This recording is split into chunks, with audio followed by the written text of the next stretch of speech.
They want that smoke, bitch, I got it for 'em. They want that smoke, bitch, I got it for 'em. They want that smoke, you know I blow it.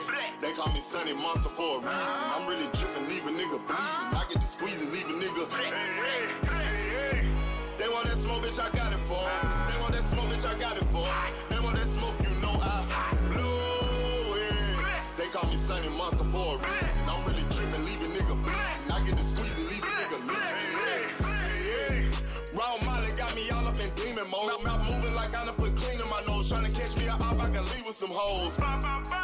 He standing straight up, watch I make him lean with this pole. Would've thought he was closed, how that heat made him fold. Thought it was a game, he won't think no more. His brain's gone, nigga. It be exciting when I get to striking. Guns sound like thunder, hit you like lightning. Fight for your life, we don't do no fighting. We really hit it, nigga. We worse than savage, they calling us Vikings. Police be riding, we still be sliding. Told you we hit us, remember the time. They want that smoke, bitch, I got it for 'em. They want that smoke, bitch, I got it for 'em. They want that smoke, you know I blow it. They call me Sunny Monster for a reason. I'm really dripping, leave a nigga bleeding. I get to squeeze and leave a nigga bleeding.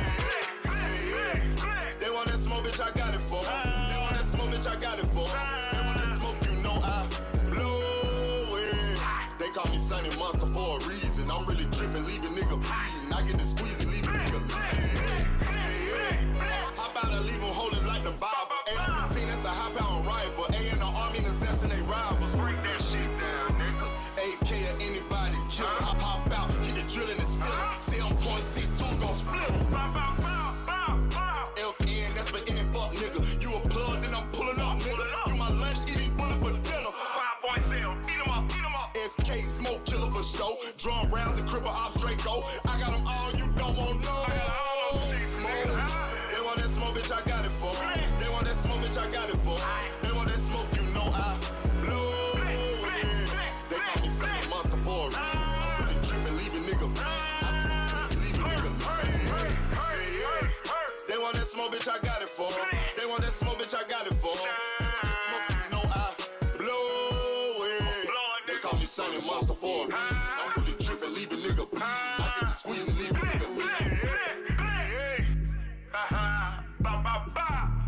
Y'all know what the fuck going on around here, nigga.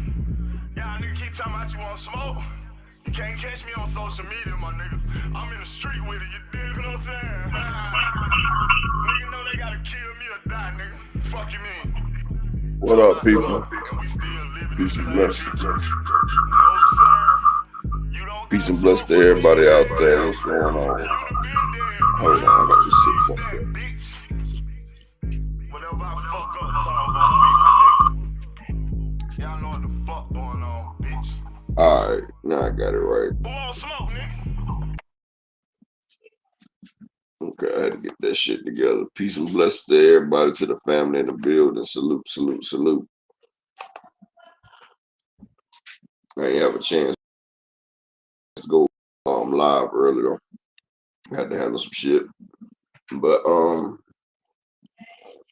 let me shout out the family real quick.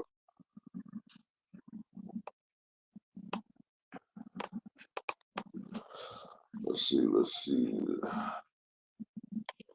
Dr. Kia be here in a little bit. She gonna do her show tonight too. All right, shout out to my guy, All Things in the Building. Peace and blessings. Zach B, what it do, homie? Jesse Silver, salute, King. Supreme Cam, Big AMC FSG. All Things, Big AMC FSG. My nigga LV, salute, King. Peace and blessings. Happy Shabbat to you too. The Shabbat. Salute, King. Peace and blessings. Zach B in the building. Salute. Brian the King, motherfucking Falcon in the building. And I ain't talking about the Millennium Falcon. AMC FSG in the building, nigga. Salute, salute, salute. So, peace and blessings to everybody. I hope everybody is having a great day today. You know what I'm saying? All right, y'all know yesterday, y'all know Dr. Key will be here. Y'all know yesterday, we didn't really get to finish that shit about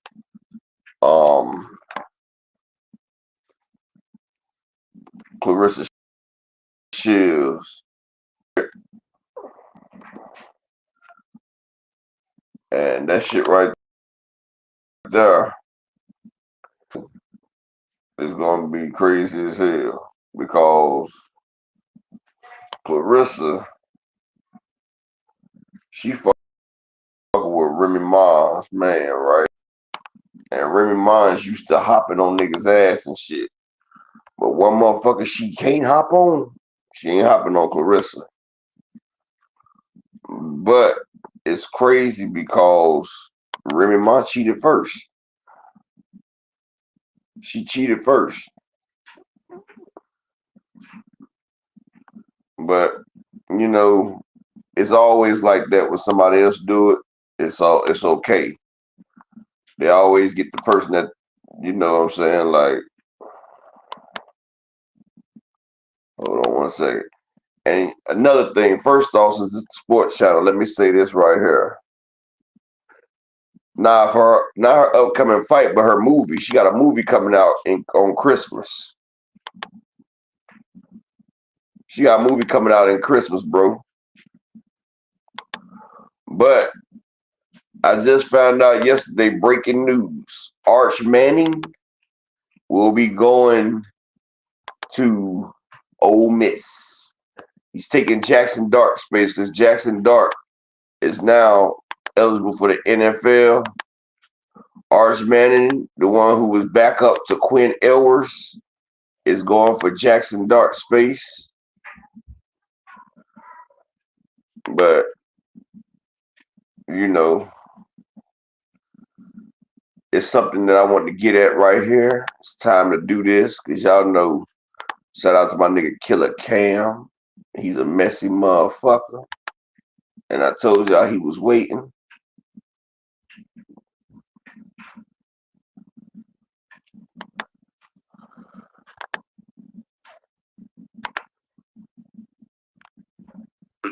The same said I really believes he can do it. I applaud that because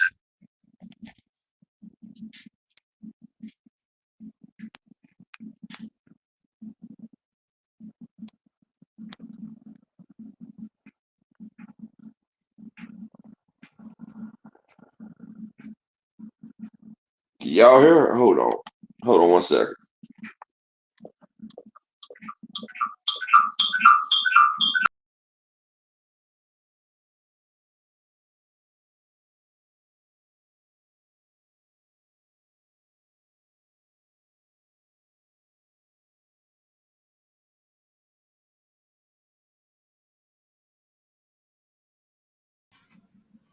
All right.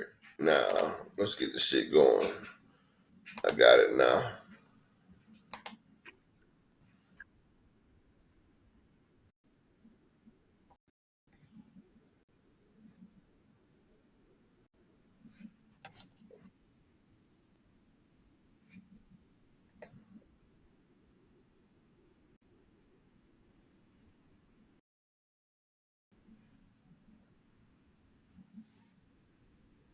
Yes, Spring Cam, but ain't nobody watching that shit. She fighting against a girl with 5 fights, bro. She fighting against 5 damn fights and only 2 knockouts. Like, Clarissa who's 37 years old.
Did y'all see that Travis Hunter, his girl came out and said she not even taking his last name, dog.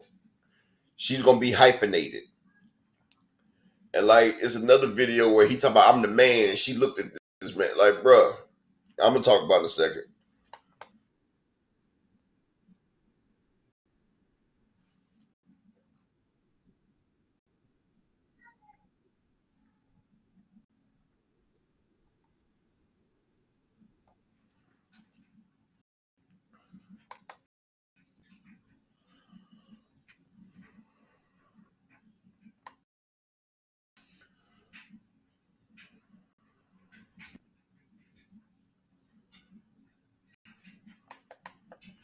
Can y'all hear me now?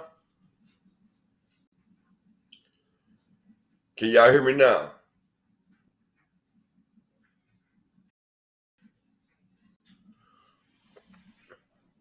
Hold on.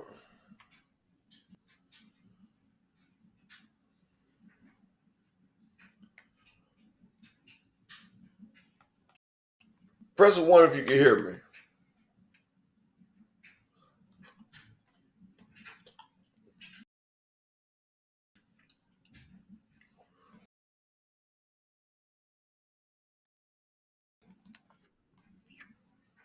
Can you hear me now?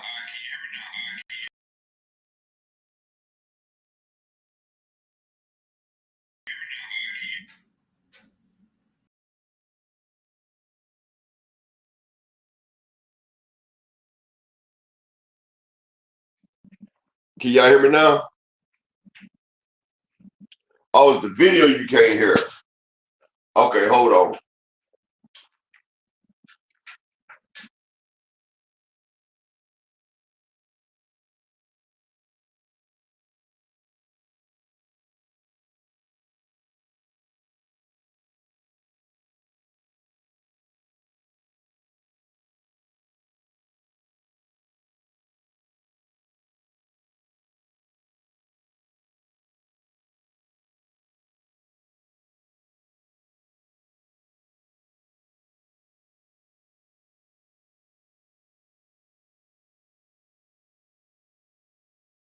Think it has a lot to do with insecurities, and this and then seeking validation. A lot of times when people think if I have this, then I'm this, or if I drive this, I'm this, if I buy this, I'm this, when really you got to be that person already. You know what I'm saying? If you, a lot of the people that I know that are very successful, even Killer, Maurice, different people I know, they all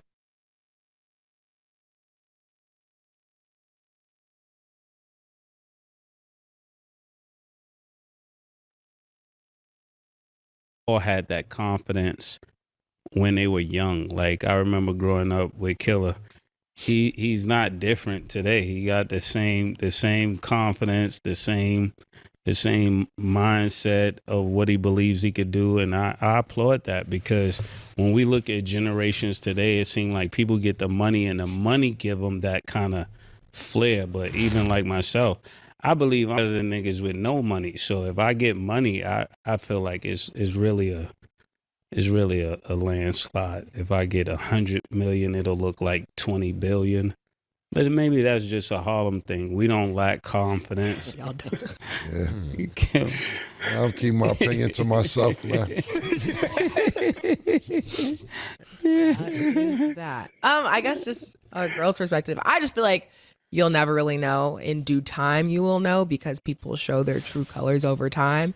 And women can only fake things for a certain amount of time. And if you keep giving her things and that's the only thing that her attention goes to, that kind of shows you what it is. But you'll learn.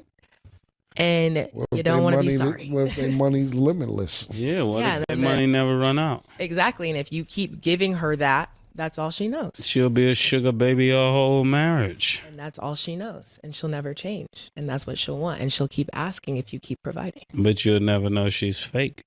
I think you'll be able to tell. And I think people just learn over time that they don't care anymore. If she gonna stay and do what I want and I keep giving her what she wants, then why does it matter? Go, since you're a woman. When I was talking about worship, I'm talking about people that really love you, not like, you know,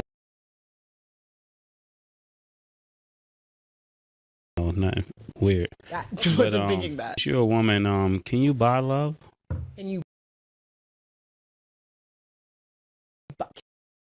Can love be bought? No. Can you Yes. buy it if you want? What kind of attention can you buy? A lot.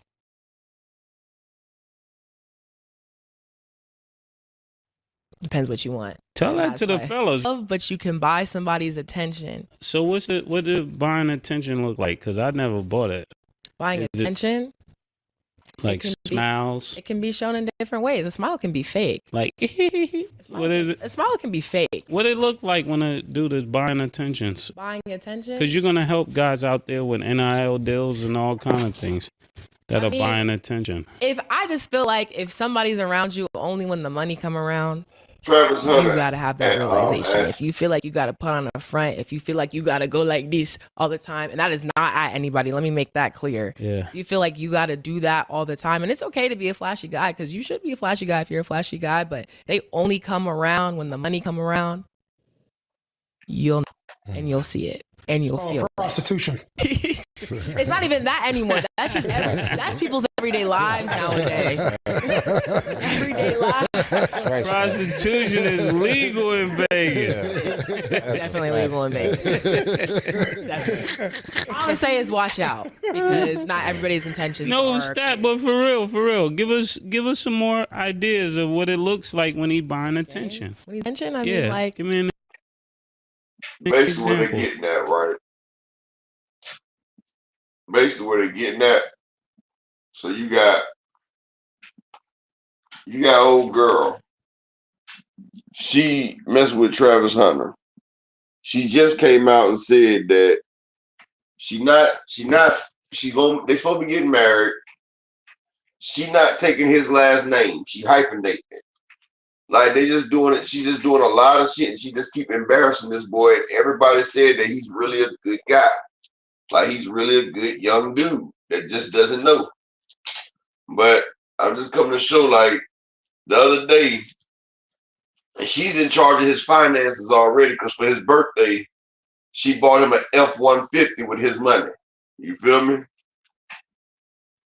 Yeah, that's the way it is, T. Orlando. Like everybody wasn't macadocious when they first came out. You feel me? Everybody didn't know how to run game. Yeah, I don't think he's a sim. I just think he's a young nigga that just don't know shit. Like, if you don't know, you don't know. Like when you first learn how to swim. You feel me?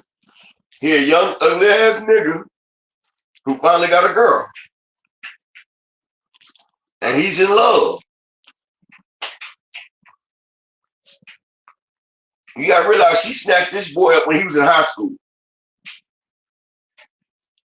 And she's been making him live with her since high school. So he don't know nothing else. He doesn't even get a chance to go around other girls.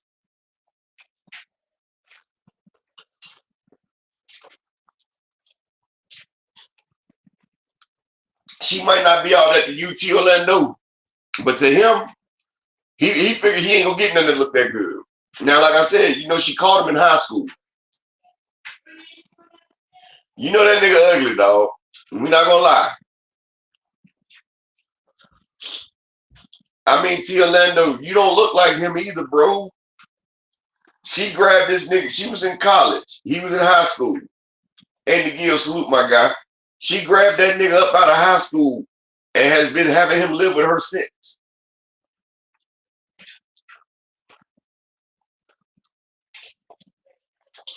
Just like he said, he is not allowed around other females. He can't take a picture with another female unless she's there. Like, she know what she doing. She keeping that nigga away from all females. He don't talk to no other female. She's smart. She protected her investment.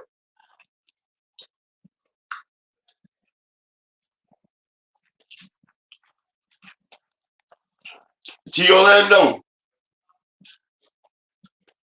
I bet she is while he at football practice. I ain't gonna lie. I put my right up there with your left one.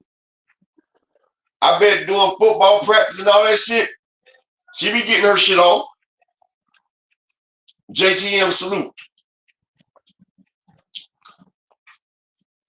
But it's the same thing as when them old ass niggas snatch up one of them young girls and put the little young girl in the house and got hurt and got the little young girl in the damn house and all she doing is cooking and cleaning and you know she don't go out unless he there. It's the same thing. Niggas do it too. I showed y'all a video how Andrew Tate said he want him a 16-year-old virgin girl that he can damn manipulate. Supreme Cam, and that's exactly what he thinks. He thinks everybody hating on him.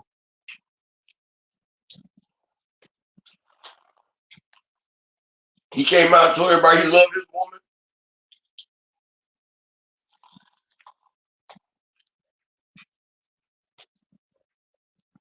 She don't let him get that much social media till that though. She protecting his investment, bro.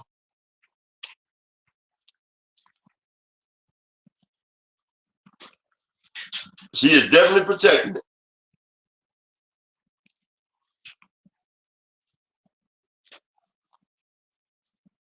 Mm-hmm. I mean, it's fucked up.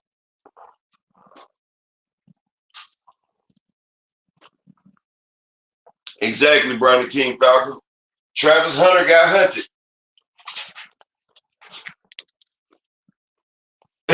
T. Orlando's crazy. T. Orlando crazy. Ashley, I can't answer your question if I don't know. I don't know. That's why I ain't answered it. I don't know.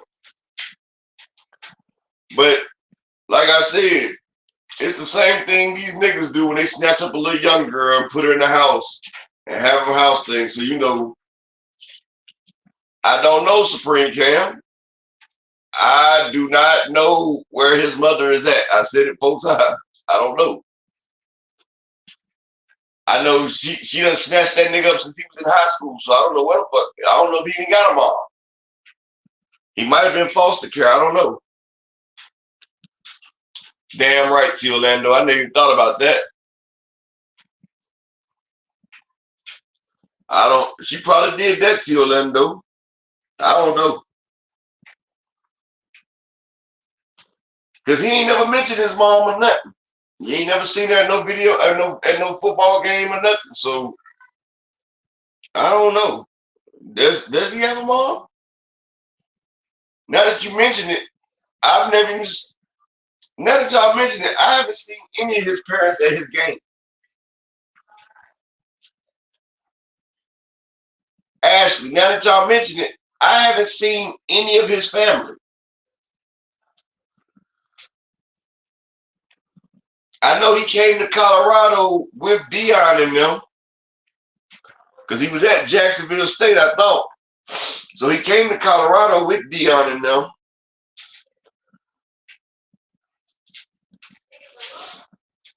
He probably think they hate and you know, niggas don't want nobody to tell them about their girl.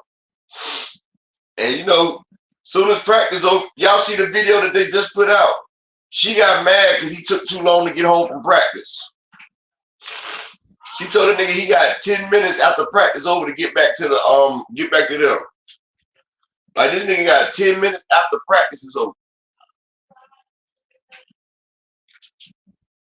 Did you already Google it, Brian the King? Save us some trouble. That is a good question, though. I never even thought to think about his parents, but all I know, I've never seen or heard mention of any of his parents.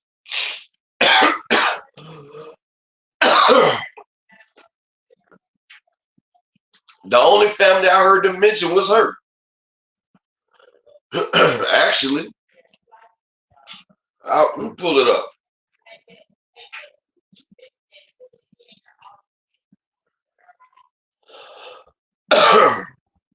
See, you had your brother right there, T. Orlando. Let me look this thing up.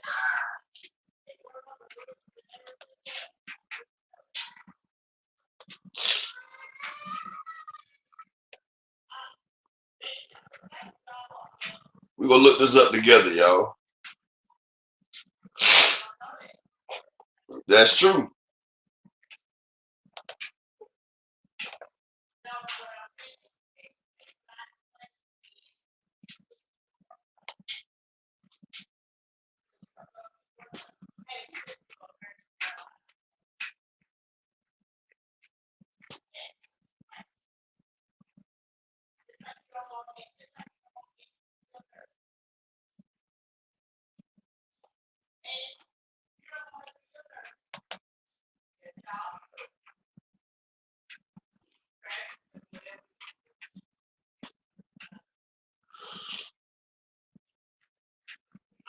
Well, he got a father, Travis Sr., and his mama is Parental Edmonds.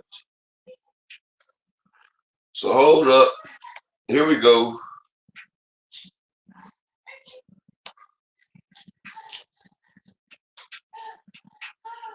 Yeah, it says right there.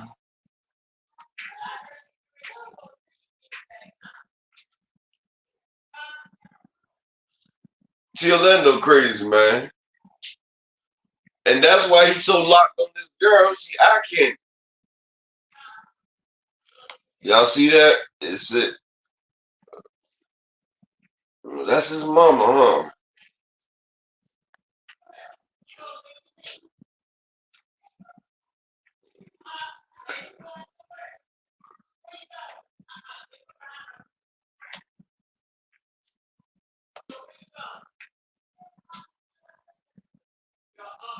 Okay. Yeah, it says, even though much information is not available about his parents, is they still support him. Yeah, she done cut the parents off. She done cut the parents off because they said they support their son. But yeah, this girl done cut the parents off.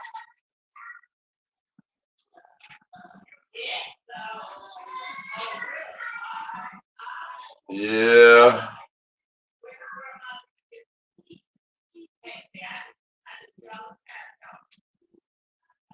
Yeah. She called her son a mini Dion.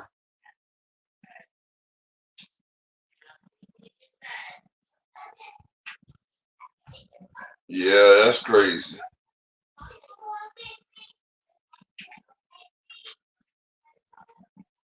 All right. So yeah.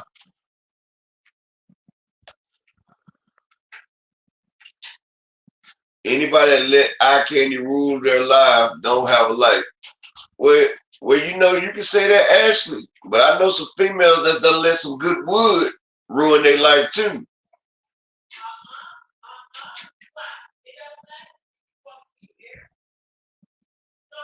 I know, man, I done had some females cut their whole family off of me, dog.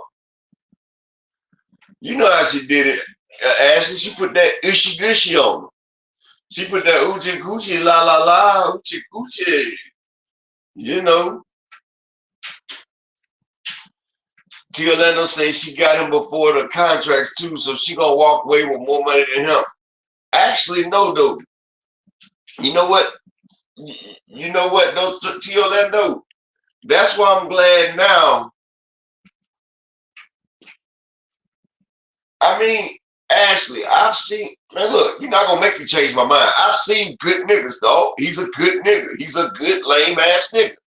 I've seen good lame ass niggas get done dirty by females. Shit. When a nigga think with their damn dick, a female can make a nigga do anything.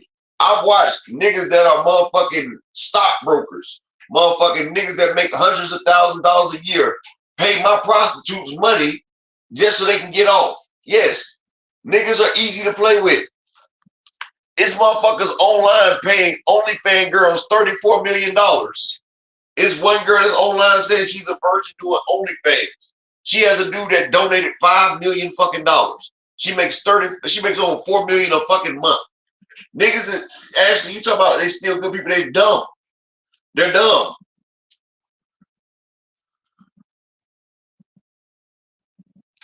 I take up for my people, Ashley. And if you don't take up for them, that's on you. I'm a man with my own opinion, and I take up for who I take up for. I take up for my sisters. I take up for my brothers. That's what I do. That's a part of who I am. I'm an Israelite. I take up for my people. Because if I'm not going to do it, nobody else will. Yeah. It's niggas that give women money all the time. I just can't sit back and not care for the destruction of my people. If y'all do it, that's on y'all. But it ain't me. I'm too real not to say something. And I'm going to say something regardless every time. But I've seen niggas trick off on females.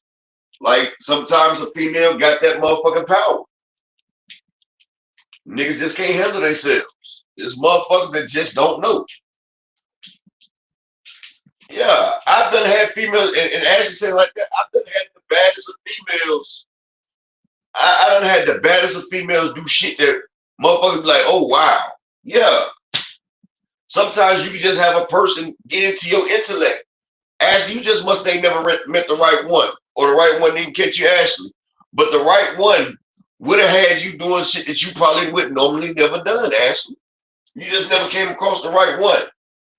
A motherfucker caught me in my heyday. I had females that like females questioning their sexuality coming back. Yeah.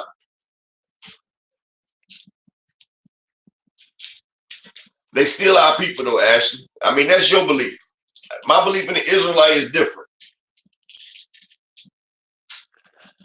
That's how I'm saying.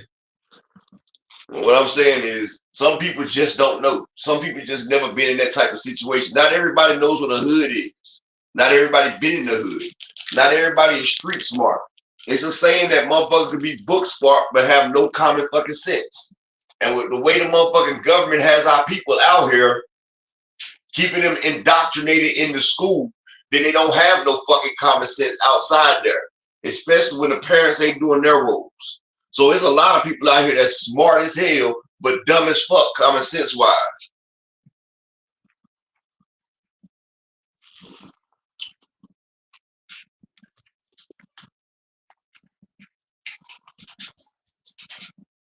I know plenty of niggas that ain't got no goddamn common sense. I know plenty of women that don't.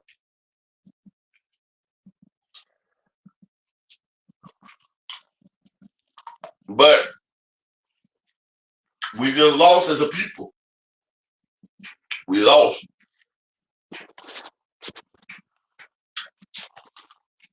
And if Dion don't get to that nigga,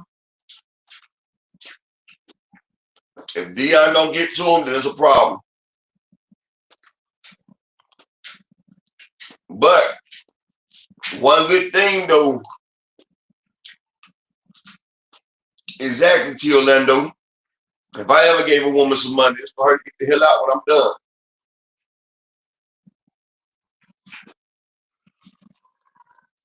But one thing I can say, Teofimo, I'm glad the NFL got that rookie contract shit in there.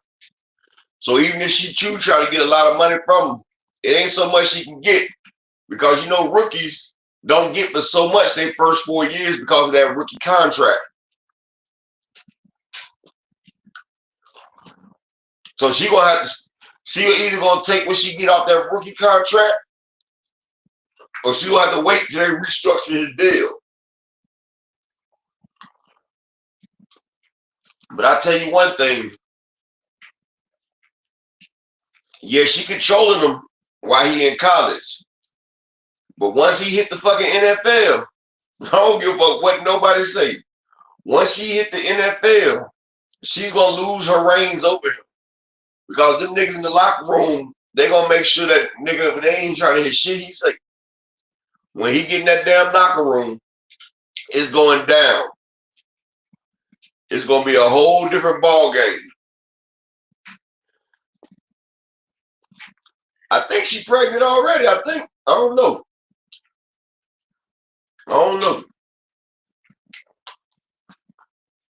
Exactly, Teofimo. That's why, if you notice, Teofimo, that's why she's trying to get the rush to get married to him right now. She pushed the date up to this summer. So she pushed his marriage date up because she knows once that nigga step into the league, it's a wrap. You know she is. Like I said, I can't even get mad at her. I can't get mad at her because it's a hustle. The same way I used to say the same way I used to pitch the yayo. I mean, I was doing that to people. I can't get mad. I just say it's just sad to see it. And it's straight in his face. And I've been showing Travis Hunter to my son. Every day I be telling him, look, nigga, this is what a herb looks like. I think she pregnant now, T. Orlando. I think they get married in the summer. I don't know.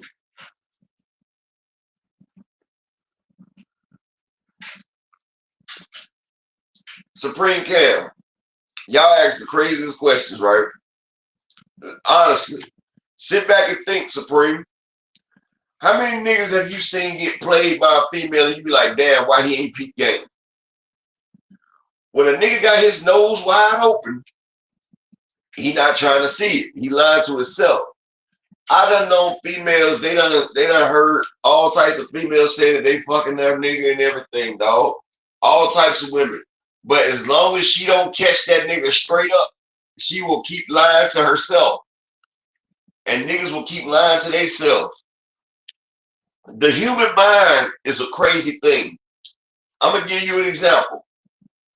You know how you have children that have eating disorders. They're anorexic and bulimic. One of them don't eat shit and the other one throw up everything they eat. Y'all notice them kids be skinny as shit. But when they look at themselves in the mirror, they see themselves as fat people. They actually see themselves as overweight. That's how a person get in your mind and fuck with it. Just like we seen that movie Get Out. How old girl made them people go to the sunken place. How you see people get hypnotized. The human body copes different ways, bro. Like, your mind can get affected and you won't see shit clearly. Look at that movie Smile 2. That movie Smile 2 was all in that girl's head by a demon. Like, sometimes your mind can be your worst energy. Your worst enemy. I'm just being honest.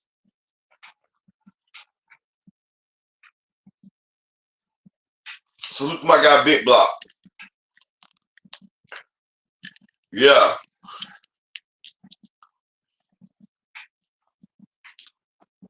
The best thing about it though, B-Dog,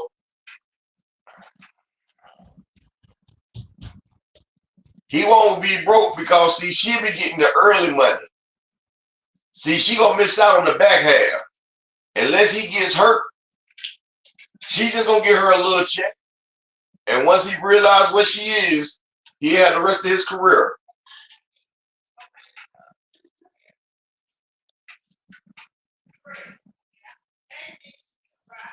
Exactly, T. Orlando. The mind is crazy. That's why that MK Ultra shit and all that shit is true. People don't understand how fragile a human's mind is. A human mind is fragile. And that shit's dangerous work, bro.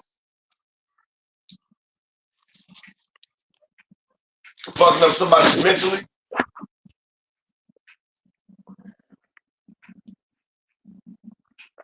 What you mean child support for 22 years?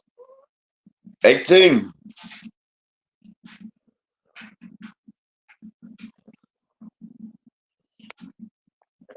Okay, the doctor's in the building.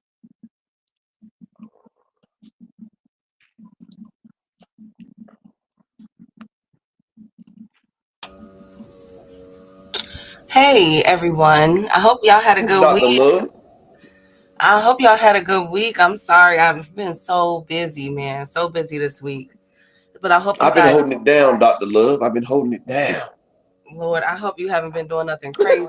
What are y'all talking about? Child support and what? Okay, I don't even want to get into it. We talk about Travis Hunter and his girl. Okay, well, salute to them. Salute to y'all. I hope y'all Have you been looking at it, Key? No, but I hope y'all had a wonderful day. I will hope y'all had a wonderful week. I haven't seen y'all.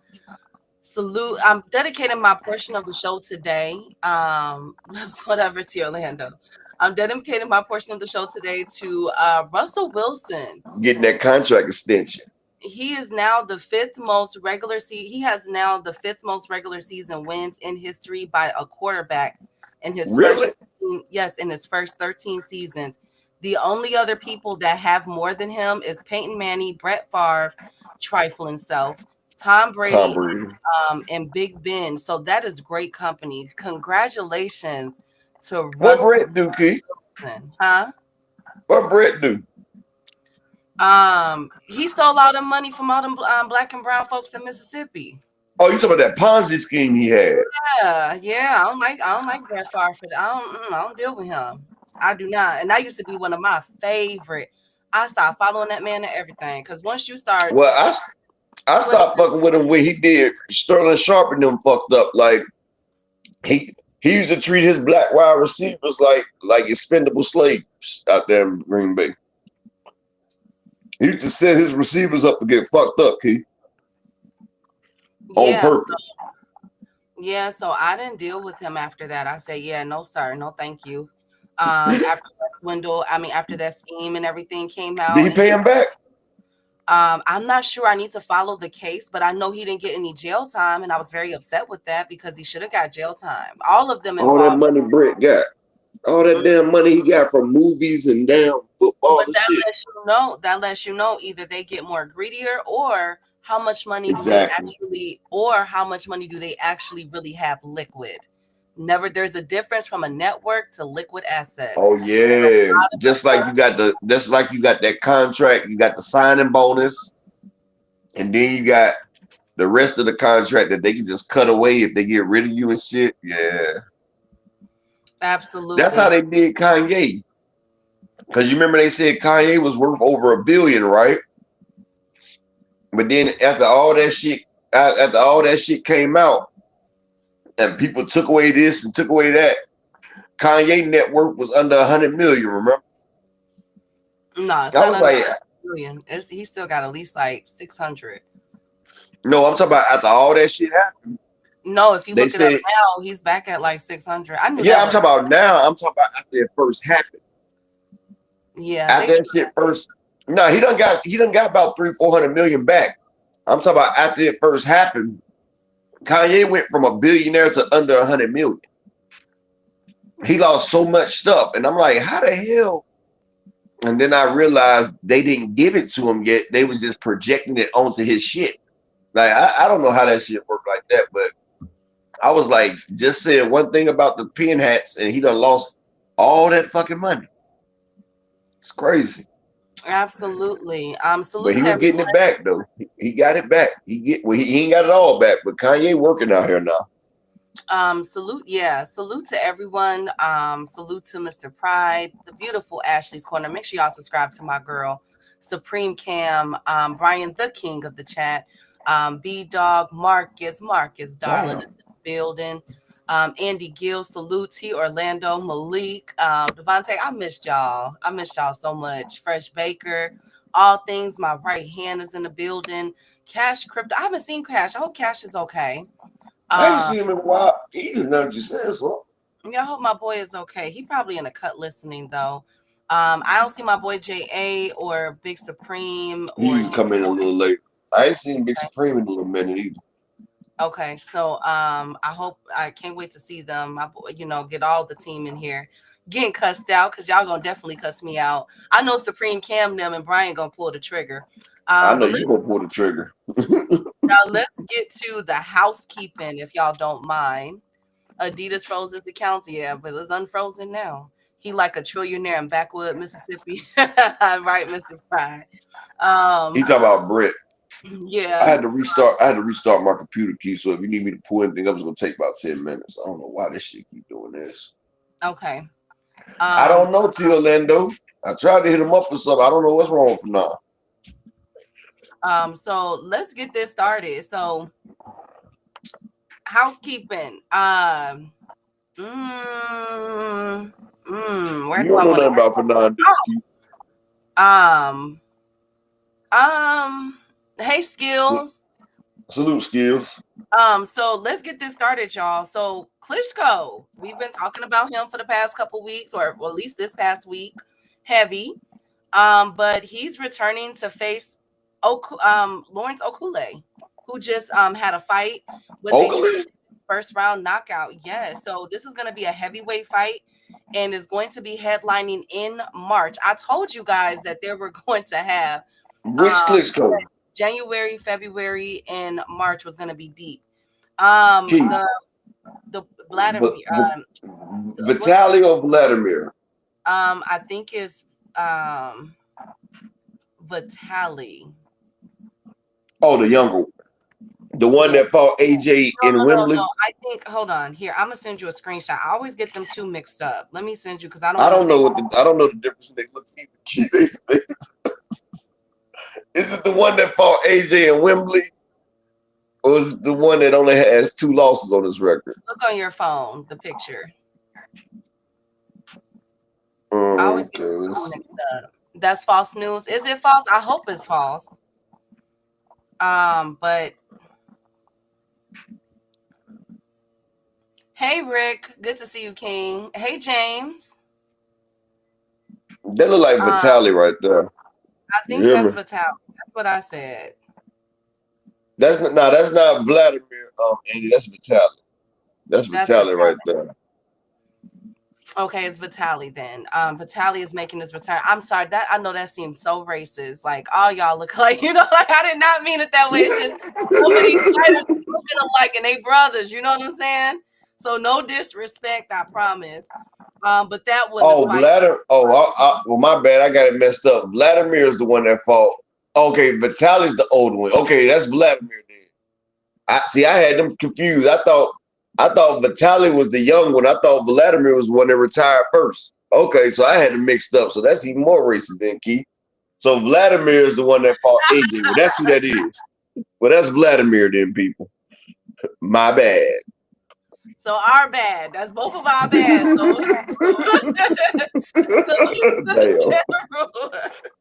to the general in the building. Good to see you, General. So we're looking out for that fight announcement coming soon. Probably in the in the January Riyadh card because they're supposed to be lining up something for January as well. But it's low compared to the 5v5 that they have in February. This one I'm hearing that it's supposed to be a lot of heavyweight names mentioned for the March return for the Riyadh season card. That's the older one, Cal. The older one got the sex trafficking ring. They say he's part of the we showed the video. We showed the thing. Remember, Keith? Well, allegedly, we showed the video where they was running down on him because he had the sex trafficking ring, and we showed the video. So allegedly, the video might be doctored. Video in the news. So when you hear that day I played the video, Keith? No, I don't. Hey, Mr. Tell It Like It Is. Good to see you, Keith. Okay, so you wouldn't hear that day. Yeah, I played the video, Keith. They had a video of him because he used to be in the government. And, they kicked him out of the government because they said he was trafficking the Ukrainian women and stuff. And he part of the mafia. He got the government position, but he part of that mafia and everything. They had him for trafficking girls. But I think Babal's wife was trying to get him to everything. They had a lot of people coming after him. Well, damn. Well, speaking of the return, hold up. Because I thought y'all said, hold on. No, not Boo Boo, my other fighter. No, but he coming too. Don't even trip. He coming. But anyways, to give a round of applause, okay? A round of applause because Ortiz turned him down, baby. But my boy Xander Zayas, woo! Shit. He is coming on the February 14th Keyshawn Davis card versus Barinchek, and he will be fighting Spomer, Spomer, who is ranked number 10. Slava Spomer, that's the one we talked about. That's a good fight. Yeah, that's what I was gonna say. That's a good fight. Yeah, that's the one. If you guys don't know, let me because I don't want to butcher this guy's name. I really don't. Y'all know I'm really good for that. Spomer is 20-0 with 11 KOs. He knocked out Adam Nganji back in November. Remember we called that fight and we said that Spooner was gonna win. That was one of our things. He also That's what I knocked said. out. I remember who it was. Yeah, he also knocked out Milan Pratt, who was 20-0 last year. So this is a really good fight, a really good step up fight for Xander Zayas. It's gonna say what Xander is right here, Keith. Huh? It's gonna say what it is. Absolutely. I am excited. Now, Xander has Exactly, came out. Orlando. Go ahead. I can't wait because both of them look in shape too, Keith. What T. Yeah. Orlando talking about? Absolutely. So Xander Zayas has came out and said that he did want Virgil, but he's gonna go with Slava Spomer. That's gonna be February 14th for 150 at 154. I'm very excited about this. I'm very, very excited. Honestly, like shit, you didn't get Virgil, but you got to step up. Brian. You hear Whatever. Yeah, Brian is such a hater. me? He wasn't ready for Virgil, but this right here be a good measuring stick. Because if he don't keep his stick out there, he gonna get measured thick. Pause. Yeah, pause. Whatever, Supreme Cam, you guys are haters. Y'all are such haters. Anyways, next up on Supreme Cam done ran Ashley up out of here earlier. Don't become not too much on my girl Ashley now. I know he said I knew he was gonna piss Ashley off when he said he didn't realize that. GM, I said he gonna piss for you. Salute to my boy GM. Because Russell Wilson is now he has made history, GM, and I'm a huge Russell Wilson fan. But ain't got a contract extension. Yes, he just made history. He is now the fifth most. He has now the fifth most regular season wins in NFL history by a quarterback. That's crazy. In his all the quarterbacks. Exactly. So the only ones that he stand tall against is Peyton Manning, Brett Favre, trifling self, Tom Brady, and Big Ben. So shout out to them. Salute my man Thomas Hill in the building. Hey Thomas. Salute to the go of these YouTube boxing streets, man. Thomas and Rick, we got both of them, and the general. Salute to them kings. Salute to my guy Rick Timms in the motherfucking building. Absolutely. So now I want to give you guys just a quick rundown what the fights that we have right now for 135, because there's a lot of confusion going on about who's supposed to be fighting who. So we already know Kid Austin versus Shakur Stevenson. We know Keyshawn Davis versus Barenchek. That's February 14th. So this is how it's going to go. Keyshawn is going to kick it off February 14th. A week later, we're going to have Shakur Stevenson and Kid Austin. And then a week after that, we're going to have Tank Davis versus Lamont Roach. That's 135 right now. That's not even talking about 140. But a possible co-main event for the Keyshawn Davis Keyshawn Davis card is Abdullah Mason versus Manuel Jaimez. Manuel Jaimez is 16-2-1 with 11 KOs. Abdullah Mason is 16-0 with 14 KOs. So I'm going to keep a lookout on that to see if that's going to be solidified. And the biggest thing is Abdullah Mason being on the co-main event. So Upper and Chat, they are moving Abdullah Mason as they should, putting him out there for more eyes to see. Do y'all agree with that? With being on Keyshawn Davis's being Keyshawn's co-main? Yeah, I like it, even though Abdullah Mason is getting a lot of unfair criticism. I think Abdullah Mason is moving correctly. He's getting out there. He's doing his thing. Like he's the gained the hater. I don't know why. Like, and also the new dude that Abdullah's supposed to be fighting. They say he's coming down from 140. So you got somebody out there bashing Abdullah for fighting the dude from 140, saying he weight drained him. But then the last dude Abdullah fought at 130 a couple of years ago. He bashed Abdullah for bringing the guy up to 135. It's like whatever Abdullah does, the man's getting hated on. I say, Abdullah, keep doing what you're doing. You can't please this nigga. Fuck the hater. Do what you do, Abdullah Mason.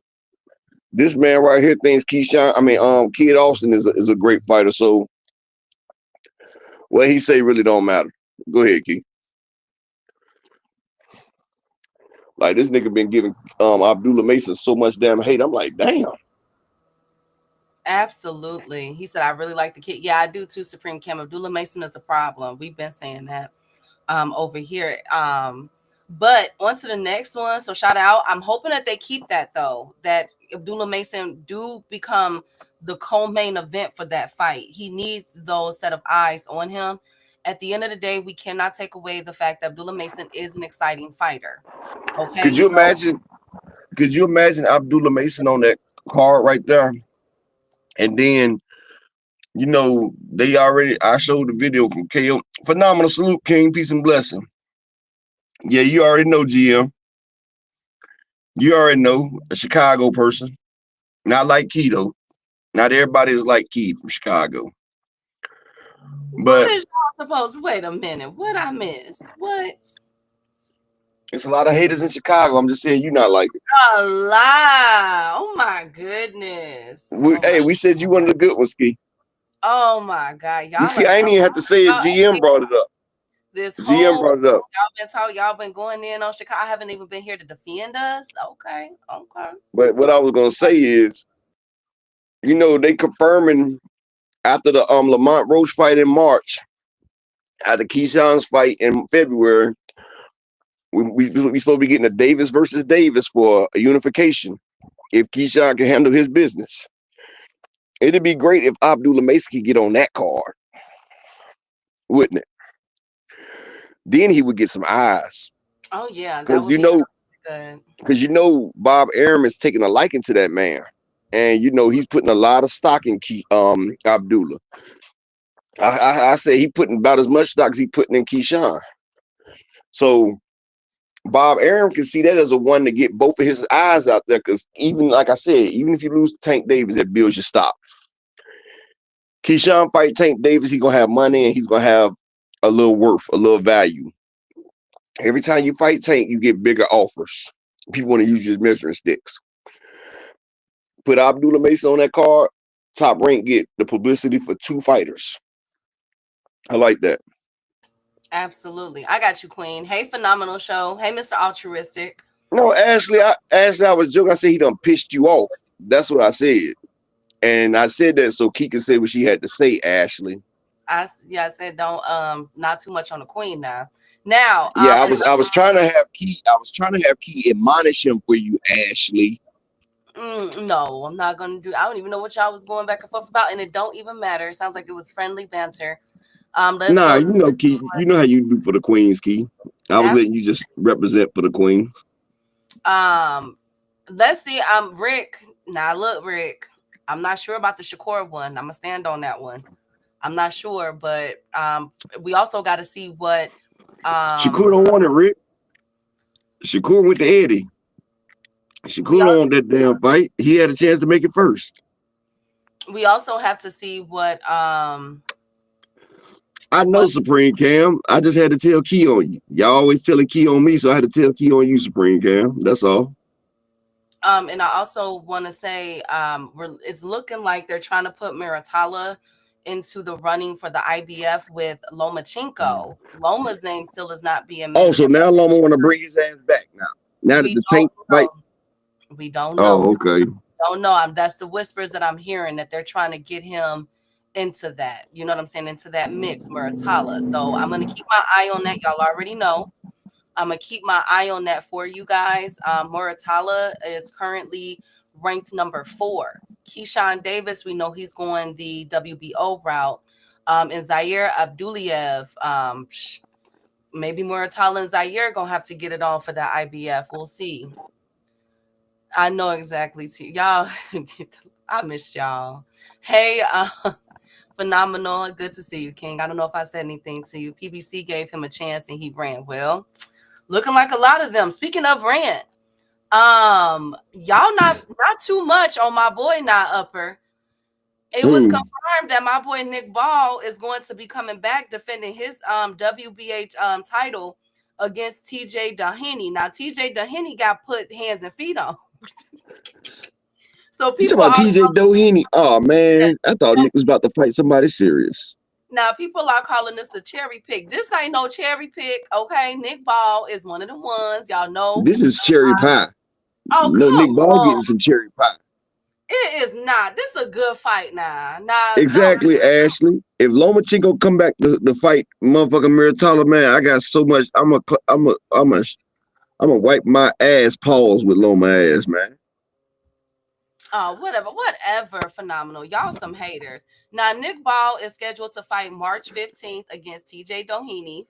Y'all could hate if y'all want to, okay? Y'all know I'm going to have this card together because that's another one of my little favorite fighters, all right? So the return of two of my fighters, y'all, Xander Zayas and Nick Ball. Woo! Yes. Are we excited?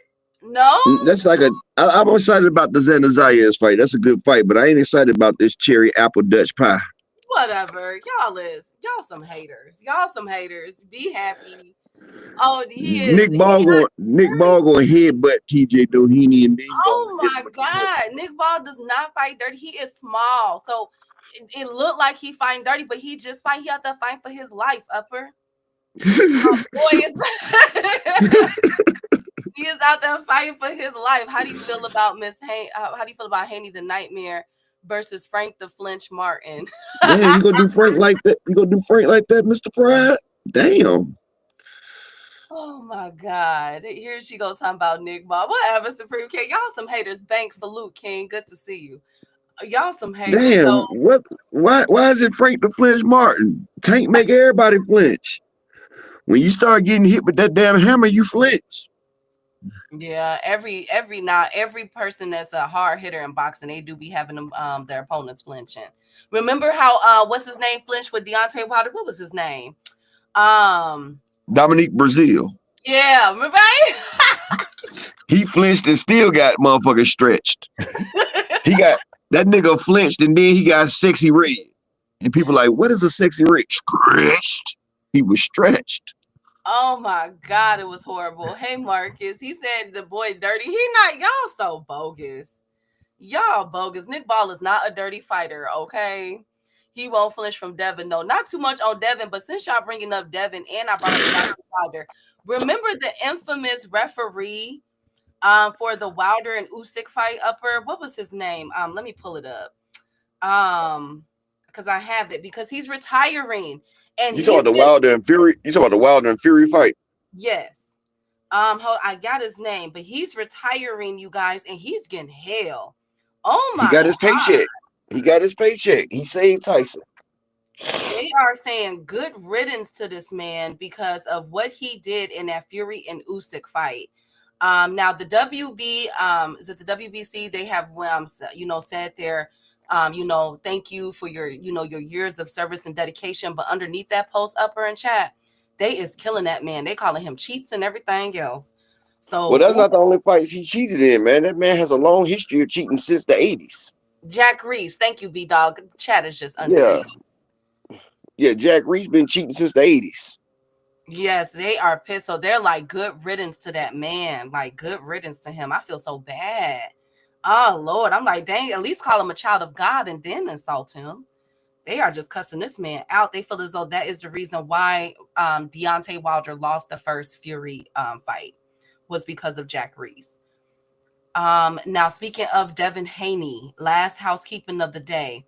Devin Haney. He seen that man. Seen that man punching with his fist. He seen that man watched Deontay Wilder get assaulted by a deadly weapon in front of the world. We watched an assault with a deadly weapon in front of the whole world. The man didn't have no pads. He was hitting the man with an egg weight. Come on, he left a dent in that nigga head, bro. Come on, bro. I ain't never seen man. George Foreman was one of the hardest hitting boxers. Hell, Deontay Wilder, one of the hardest hitting boxers. I've never seen them put a dent in a nigga head, dog. Yeah. Well, Jack Reese definitely has a dent in his legacy because they are pissed off with that man. I didn't know he had so many. I didn't know people remembered that. That's like a bad that's gonna leave a mark on his legacy as far as referees. But that's not the only one, Key. You go back and look at his history. He has a lot of controversial fights. Yeah, that is true. Rick, one of my favorite fights with Nick Ball is Isaac Dogbo, and of course the Raymond Ford fight. I also like the Ray Vargas fight because it showed me his tenacity. Like I like Nick Ball. I thought he lost the Raymond Ford fight, but all right. Haters. Usyk had that man all over the ring. Yeah, turned him every way but loose. I don't want him as a judge. Well, a lot of people are saying that. What is that judge name? The ref name. That is true, Ashley. But what is that? Yeah, he's gonna be another Cheatham. He's gonna be another Tim Cheatham. What is that ref name upper that did the Devin and Ryan Garcia fight in April? What was his name? That black dude. I forgot that black dude name. He used to do a lot of Floyd fights. Chat, tell me, because I'm pretty sure they're gonna cuss him out too when he retire. I'm bringing that up because speaking of Devin, Devin appeared in court today, this morning. He filed his 12-page lawsuit for the battery and bodily harm charge against Ryan Garcia. Ooh, Harvey Doc. Thank you, Andy. Devin. So people are eating Devin up. Now this post alone got over 800,000 impressions. That's the reason why I'm bringing it up, because in the chat, over 1,000 comments and counting, people are eating Devin Haney up. So he's another one. So Jack Reese announcement got tarnished, and Devin Haney's filed lawsuit against Ryan Garcia is getting hammered upper. I'm sending you a 12-page indictment, and I'm trying to get some cheese, because I'm ratting on these niggas. Yep, that's what it was. A 12-page indictment trying to get some cheese. And you know why he did it? Because when he tried to get a fight with Paro, they told him that he ain't worth that type of money. So now he definitely said that Ryan dropped his value. Because Ashley, he said the promoters won't give him his type of money because he wanted over $3 million to fight Paro when Paro's the champ and he's not. And he's saying they only trying to value him at $1 million. Like a lot of 99% of fighters don't make $1 million. Devin, you ain't sold in none of your shits, and now you mad. Come on, man. Yes. But So what do I expect?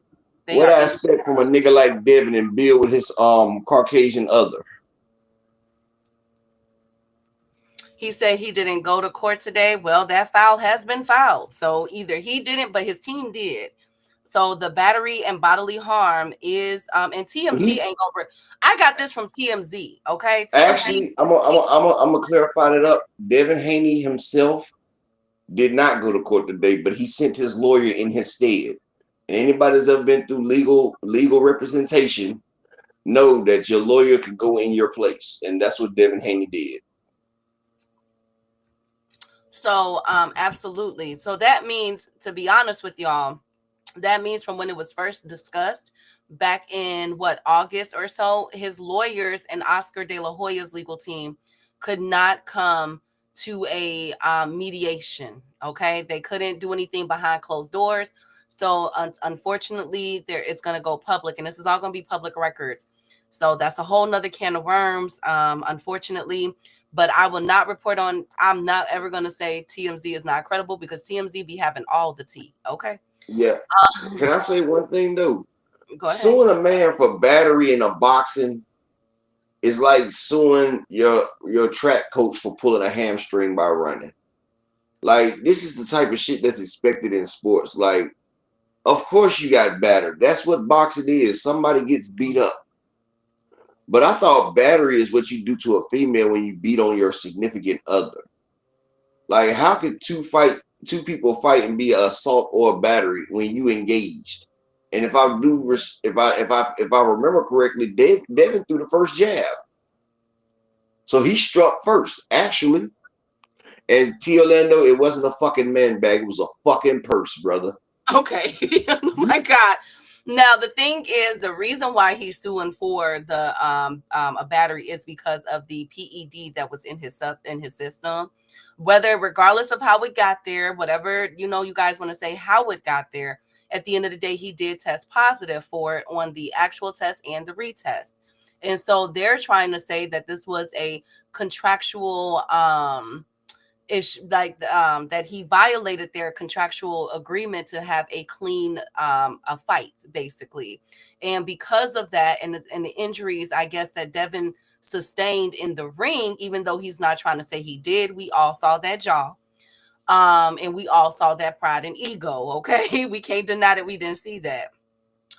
He's trying to say that that was because of the PED that was in Ryan Garcia's. That's where the battery and the bodily harm comes in it. Now, what I find very interesting, Upper in chat, is that I have not seen, and I'm still doing some digging on this, but as of right now, I have not seen anything pertaining to the financial aspect. Remember, they were trying to say that Oscar De La Hoya was withholding funds from Devin Haney. So I have not seen that filing yet, but but the battery and the bodily harm is filed. I find that very interesting. I wonder if that was worked on behind closed doors, if they will file that. Sounds like reaching Devin Bill would get ran smooth out of my hood. I mean, banished, exile. D's. Hey, You know something, King? If I was Ryan Garcia, I would sue Devin for SA.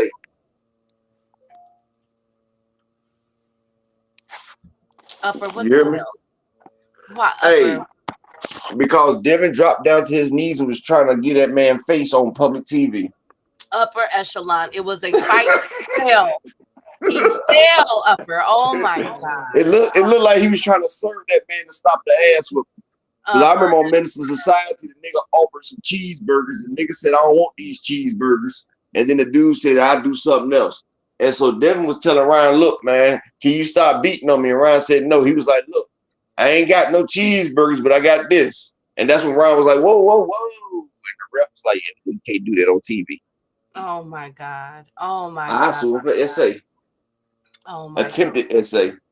Oh my God. And I ain't talking about Spanish people. Okay. Okay. Thank you so much. Thank you. Okay. So he filed his paperwork. So I will keep you guys updated on that. We should have some movement in 2025. When it comes to legal matters, probably it's December now, so probably January, February-ish, we'll know more, and I'll be able to see if Ryan Garcia is going to respond to this lawsuit, because he has a right to respond. Y'all know how the legal system go. Speaking of legal system, Nate Diaz, Upper. Nate Diaz. Devin needs to shut up and humble yourself, take a little less money, and go fight Ryan Garcia. He's no, not in your no, Mr. Pride. I hate Joseph. I don't think we're ever gonna see Devin and Ryan part 2, unfortunately. Hell no, that nigga ain't getting back in that damn ring with Ryan. He think a hard law that he got out the ring with him the first time. Absolutely. Now, Nate Diaz, Upper. Speaking of legal and battery. Are you talking about the Nate Diaz that used to be MMA, the one that's never won a boxing match? That Nate Diaz, Yes. the one that got beat by an amateur boxer. Is that the Nate Diaz you talking about? Yes. Well, guess what this amateur boxer did? He is Beat being his ass charged. again? No, he's being charged with battery. He ran up on a security guard at the Caesar's Palace in Vegas at a nightclub. So he landed an open right hand on the security guard, y'all. And he's Nate Diaz landed a shot? Yeah. That man ain't landed a punch in 10 years. Yes. He's gonna pay for that one. He don't even mind. Look, he don't even mind that lawsuit. He's like, yeah, I let the shot, nigga. What now? He done revitalized his career. Go ahead, Keith. Absolutely. So, but get this though, I didn't even know this. Nate Diaz is also battling a civil lawsuit for choking a Logan Paul lookalike in 2023. Choked him out cold, Upper. Okay. Then Diaz is also suing on Fanmio. I don't know what that is, for $9 million because he wasn't paid for a fight against Jorge Masvidal back in July. So Nigga, that's Diaz only is involved. $100,000, nigga. You don't get but $100,000 a fucking fight. How you sue him for $9 million? Well, he is. So Diaz is involved in some heavy stuff right now. I can't believe that. And this on video of him smacking the brakes off the security guard at the Caesar Oh, Palace. you know he did it on video, Key. You know he gonna put that in his repertoire. I mean, not his repertoire. What's that folder that the actors put their shit in, their headshots and shit in, so they can give the other people that? Yeah, he gonna put that in his portfolio. Show people like, yeah, I still got it. I still got it. Hey, shout out to my man Savage BOE in the building. And Rick Timms, I disagree with you, my brother.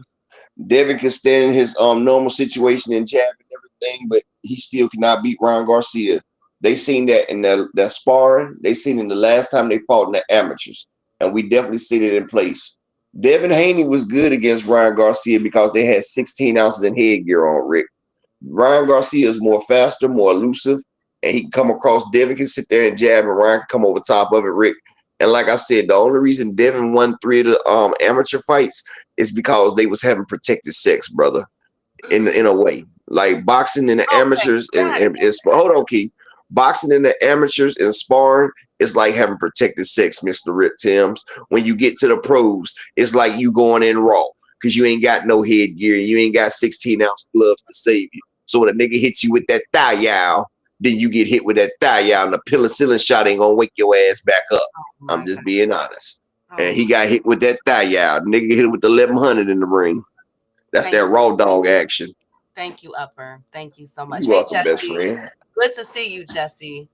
Long time, Jesse. I hope all has been well, King. Speaking of Ryan Garcia, he is in a lottery of his life for 2025. Because remember, Ryan Garcia recently, everybody want to put out their hit list right now.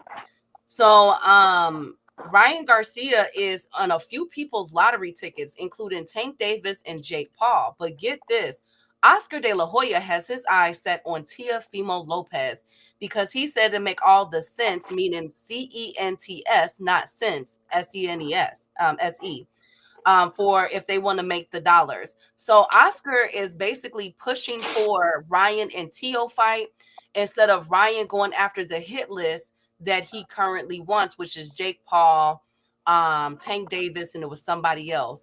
But it wasn't Teofimo Lopez.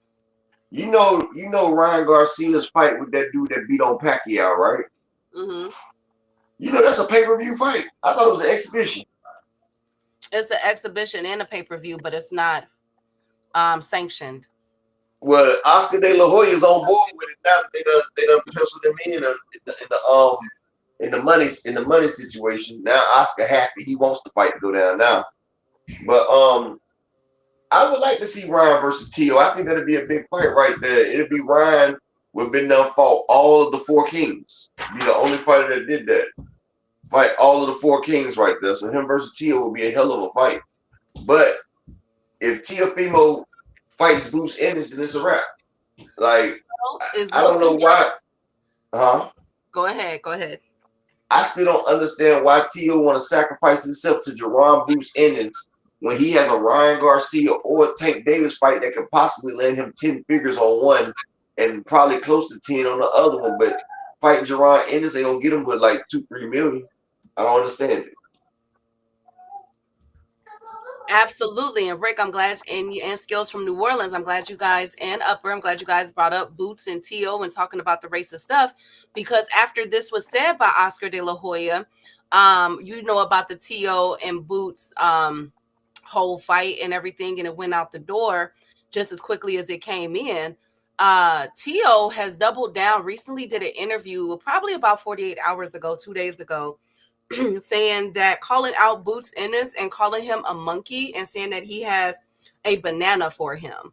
So Teo, it looks like that every time a fighter or a fight doesn't happen with a black fighter, he is on his racist ish. So yeah, I can't wait till somebody put a banana in his tailpipe, Keith. I'm telling you. Because Tank or Boots will put a banana up in Teofimo's tailpipe without the Vaseline, and that car gonna stall, baby. It's gonna stall. That shit gonna turn into a lemon. You ever seen a banana up the tailpipe turn a car into a lemon? That's what's gonna happen to Teo. And Skills from New Orleans. I'm not embracing Ryan. I'm just telling you that Ryan is one of the most dangerous fighters out there right now. And the only type of fighter that's going to beat a Ryan Garcia is a Tank Davis or somebody like that. Because I think Ryan will go toe to toe with Boots right now if he fought like he fought Karen Kukadajian and he allowed Ryan to land them left hooks on him. We may hate Ryan, we may not like Ryan. I would like to see Ryan versus Earl after Ryan handles Fundora. But what I'm telling you is Ryan Garcia has one of the fastest and powerfulest left hooks in the 160 and under division. The man knocks shit the fuck out. And yes, pause, Orlando, but that's what I'm talking about. He's going to get a banana up his tailpipe.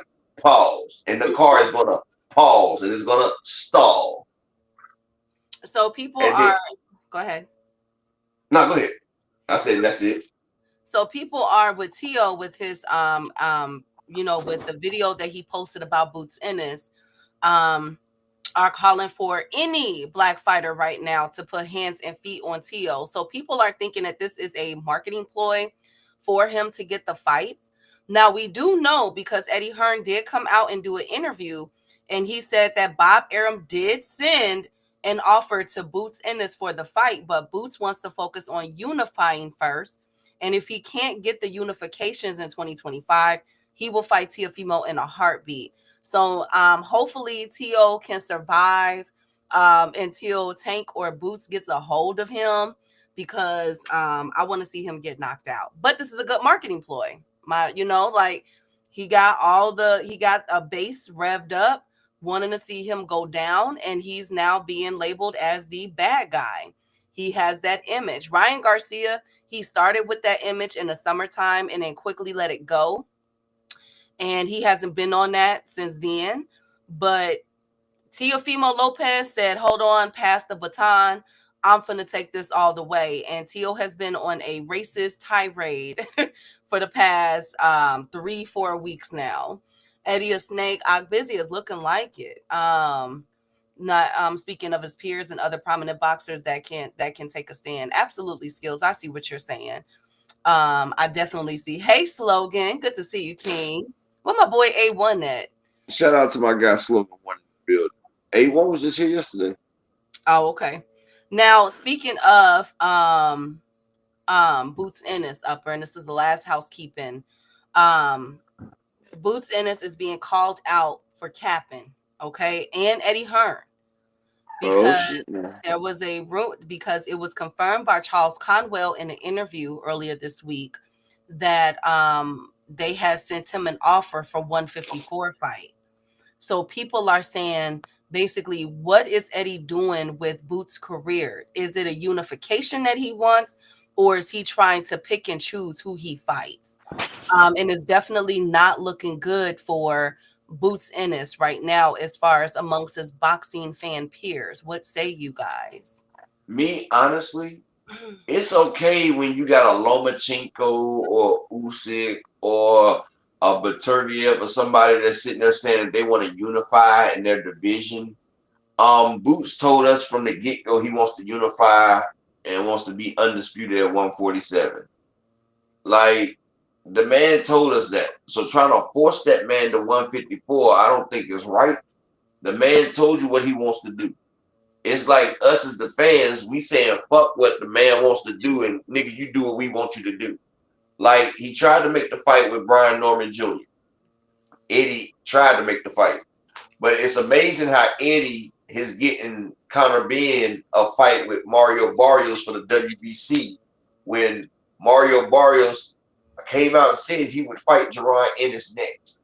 So I'm trying to figure out, Eddie, are you really trying to unify Boots, or are you trying to hold him down and get his WIBF belt? Because you was the main one pitching for Boots to go to 154 to drop the belt and don't fight Karen Kukadajian. And that's when you had Conor Ben in the number 3 spot while Karen was in the new number 2 spot. So if Boots would have dropped the belt and went to 154, then Conor Ben and Karen would have fought for the vacant IBF. And that didn't go through. Boots decided to defend his belt. Now you got Conor another title shot. And it's crazy because they're European fighters with Eddie Hearns. And it's like you look at his Leigh Woods and his other fighters that's over there from Europe. he gets them title shots back to back to back, like Kid Gallagher and all them. Like he gets all them back to back title shots. But with his American fighters, it's like he uses them as chips for the fodder. Like sometimes European fighters too, because he took Kell Brooks, moved him up 2 weight classes to get 8 by Golovkin. He moved up Amir Khan 2 weight classes to get 8 by Canelo, because Canelo was with him at the time. It's like Eddie. Oh wow, they're fighting right now. Hey, on whose Instagram, Rick Timms? Oh God. Oh God. Oh God. We gonna get Whose Instagram is it? Whose Instagram is it on? Wait, let him get some time to text it, type it up. Let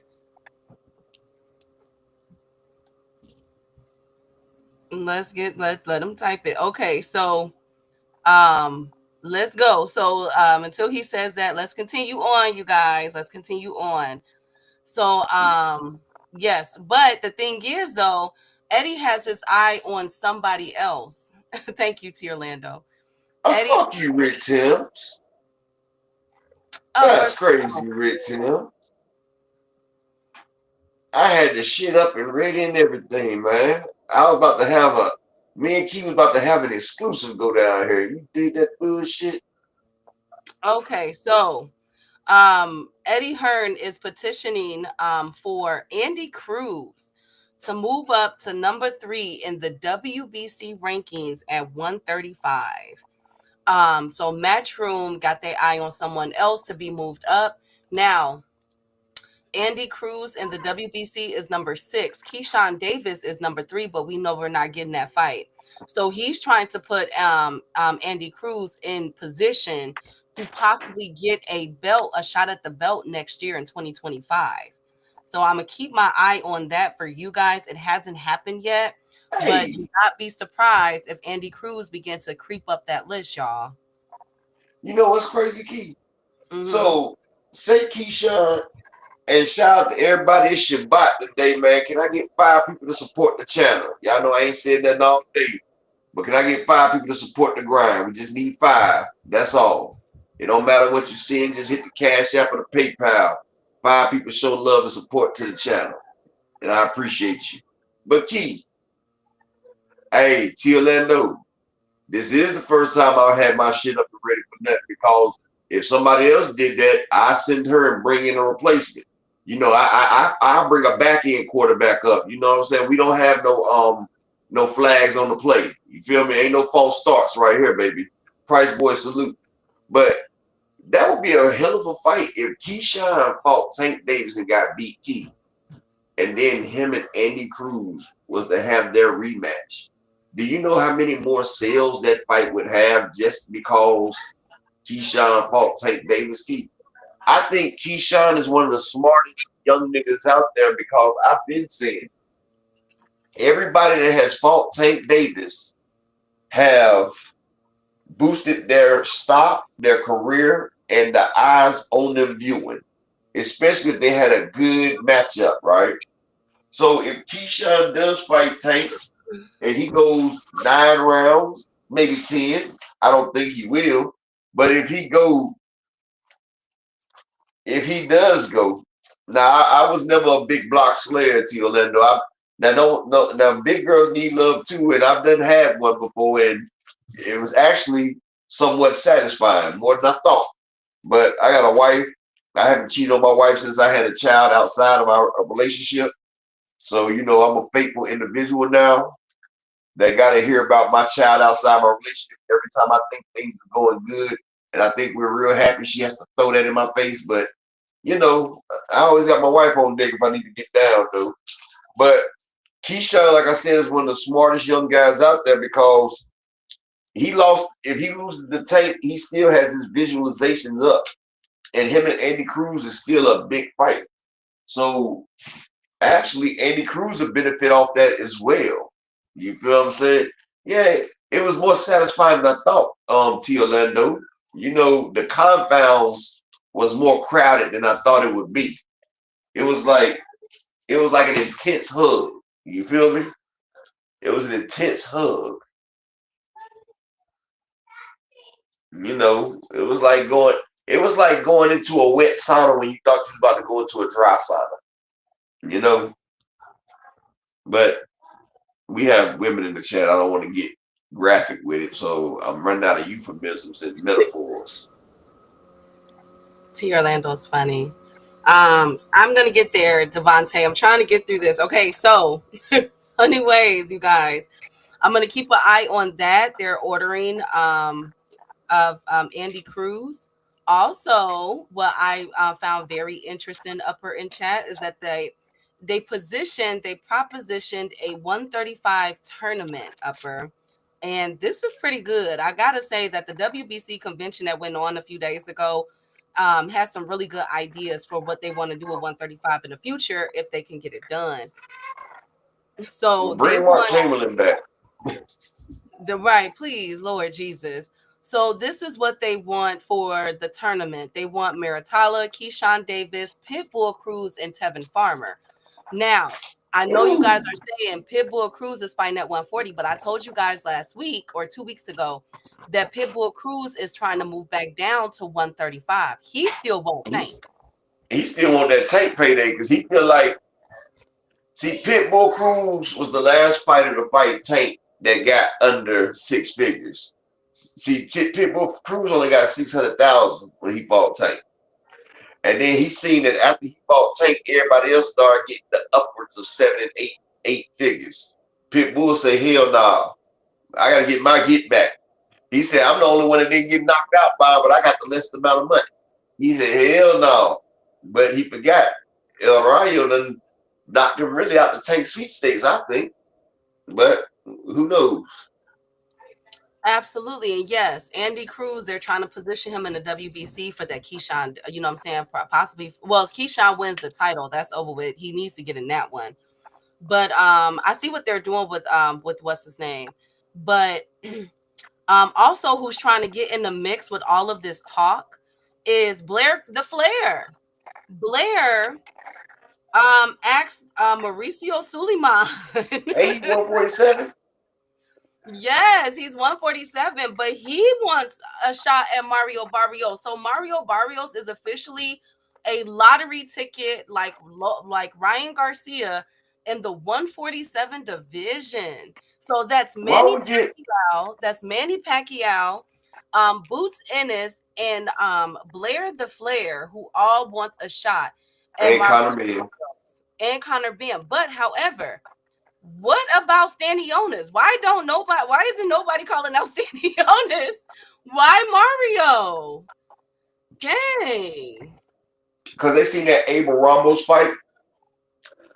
And people think that Mario Barrios is the most beatable. Plus, everybody wants that prestigious WBC belt. They want that Mauricio Suleiman WBC belt. Remember, even Spence wanted that WBC. It's that green belt. Green means money. And even though the WBA is the most prestigious belt, the WBC is over all the other belts when it comes to ranking. If they have to do their mandatories, WBC goes first, then WBA, then IBF, then WBO. So everybody wants the granddaddy. Well, it's really the grandmother because the granddaddy is the WBA. Because the WBA split to make the WBA and the WBC, if people didn't know that. But it's crazy, but why don't Blair and Conor Ben fight? Like, he forgot. Eddie Hearns sat there and mentioned that when Blair Fair called himself the most electrifying fighter in boxing, then he had to throw Adrian Broner on the bus talking about how you said I'm not popular. I knocked out Adrian Broner too. He said, I want the Boots fight. Well, if I do remember, I think, correct me if I'm wrong, chat and Key, but didn't Eddie offer him a Conor Ben fight? I think that'd be a good fight, Blair versus Conor. I got Blair in that fight. Regis called out Mario Barrios too. Regis to get stopped by Barrios. Regis came. Oh God, Regis. Oh God, upper. Oh, I just pictured that fight. Oh God, Mario will hurt him. Whew. Well, unfortunately for Blair the Flair upper in chat, Mauricio Suleiman told Blair that he got to keep winning fights in order to get a shot at the WBC title with Mario Barrios. I felt that was kind of, like that stung a little. Like, basically, bruh, get in line. You know what I'm saying? But Blair the Flair, one thing I can say is that Blair has been coming out and talking his talk, Chad. Like, at least Blair is after that AB fight, Blair has been everywhere on YouTube. Now he's going to these conventions and literally telling them, I want an opportunity. So I mean, we can't be mad at it. I can't be mad at it. At least he's trying to get his name out there. Lord knows what. I really wish Regis just shut the fuck up. I'm sorry, Keith. I just wish Regis just shut up. Like, Regis was calling for Barrios when Barrios was at 140. I do remember that. Salute, but don't mess with Texas. Appreciate my brother, Mr. Altruistic, in the cash out with the $10 holler, man. Appreciate you on the day, Shabbat. You always come through and look out, brother. I appreciate you. I only need 4 more people to support the channel. Can I get 4 more in the cash app or the PayPal? Like I said, Shalom and shout out to my brother, Mr. Altruistic, on today's Shabbat. But Key, do you think Regis has anything left? Like, we seen him versus Zorillo. We seen him versus Devin. Like, I don't believe Regis really has nothing left in the tank. Like, the fight before Zorillo, they had to pull him out the damn tub. Matter of fact, I think Regis would be better if he moves up in weight. But we've been told him to move up in weight before he took them hellacious ass whoopings. No, he'll get killed at 154 upper. Regis versus Charles Conwell. No, I said Barrios at 147. That's what he said, Barrios. Well, if he was to do 140, he gonna get beat up upper. No, he ain't got nothing left. Let me not say that. I don't know what Regis is doing. Regis needs somebody other than Tolbert, that coach, the stripper man coach, to be in that in his corner. He needs somebody with footwork. Upper, he tripped over his own feet like 2 times in that fight with Jack Catterall. He hit himself out. He swung and fell. But Key, I'm gonna tell you what it looked like. It looked like Regis was concussed the whole fight. But I said that. I've told people, I said Regis is a good fighter if you stand in front of him. But if Regis has to hawk you down, that nigga has no footwork. He has 2 left feet. And that's how Devin was able to just back up, and Regis was just walking right into the punches, just beat, beat, beat, beat. I'm like, God damn, bro. You ain't got no head movement or nothing. Beat, beat, beat. I'm like, damn, this shit right here is painful to watch. Like, he was trying to beat Devin's fist up with his head. And I told y'all Jack Catterall was going to beat the shit out of Regis with the 1-1-1-2. 1-1-1-2. That's all he had to do. Just jab, jab, jab, then maybe a 1-2. But like I said, hit the cash app with a PayPal. Salute, man. That nigga needs, yes, ballet.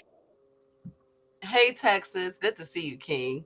Now, last up on the WBC, we got an order. We got an order, you guys. Chocolatito. Woo! Yeah? Yeah? No? Y'all don't like Chocolatito? Y'all don't like Snoop Dogg? Y'all don't like Snoop Dogg? Really? Anyways, Chocolatito versus Andrew Maloney as a final eliminator to determine the next mandatory challenge for Jesse Bam Rodriguez. Woo! Now, if you guys remember, Chocolatito came out a few months ago and said that he would fight Bam Rodriguez, and Bam Rodriguez said that he wanted to fight Chocolatito and a friend to the channel, family to the channel, Nonito Donaire. Remember that? Y'all remember that? So it appears that he is checking off his checklist for Christmas, and we could be seeing that fight next year, you guys. Possibly. Damn. Possibly. So he's just trying to do a geriatric tour? Yes. Chocolatito, though. Y'all don't like I like Chocolatito. Y'all just. I liked Chocolatito 5 years ago. Oh, my God. Do you know how long Roman Gonzalez has been fighting, Key? I know He he's hasn't been been. for a long time. He hasn't been Chocolatito since Soyrung Vasai stopped him twice. Okay, but still, it's Chocolatito. He still has the name. He still has the following. Key, Come listen. on, Upper. He knocked out the guy that knocked out Chocolatito. Both of them. He beat both the guys that beat on Chocolatito. You guys are haters. You guys are He haters. beat Chocolatito ops. And shout out to my nigga Nonito Donaire. But Nonito Donaire is my age now, bro. It's not much to chill.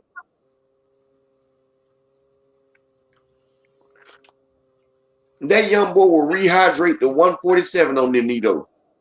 Nonito will be out there against a fucking welterweight. Well, I'm just happy that Chocolatito still has some air in his tank, some gas in his tank. And he's saying That's to he walking around with an oxygen tank. oh my God. He has an oxygen mask. Thank you, Upper. Allegedly. Hey, Zach B. And he is saying, bring it on to all competition. So shout out to Chocolatito. Marcus, you're hating. Y'all are haters. Devontae, they said Shakur would do tank like Dev did Regis. Woo. Leela's to say, I'll never listen to anything that guy has to say about boxing again. Yeah, don't, because Regis and Tank footwork are totally different. They also said Devin was gonna do the same thing to Ryan Garcia. And we seen how that ended up.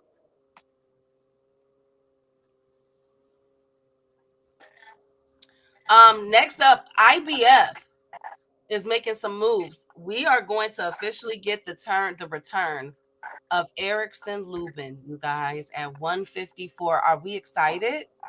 Is he gonna pull out again? Oh, come on, Upper. Come on. He's full of shit. Oh, come on. He's gonna try to fight this time, you guys. He's gonna fight. Well, it ain't Jesus Ramos again, probably. No, it's not. So it's a boxer named Adriel Holmes. And they're going to be the final eliminator to none other than Bakram Murtialev. How do you say that? Bakram. So they are fighting for the IBF eliminator. And Edwin. Erickson does not want that. Now, Edwin, getting into our Pro Box review, Edwin made it out of his fight yesterday. Yesterday. Yeah, yesterday was Thursday. He made it out of his fight. I mean, not Edwin, Adriel Holmes. I'm going to just call him Holmes. He made it out of his fight against Edwin Jr., who was 9-0, but now he's 9-1 with 7 KOs. Now, Adriel Holmes is 16-0. He has 6 KOs. He's 6'2" with a 74-inch reach. He beat Edwin yesterday by unanimous decision, 97-93 on all 3 scorecards. When's the last time we've seen that? Finally, all judges are on one accord, one band, one sound. So we could be. I said, huh?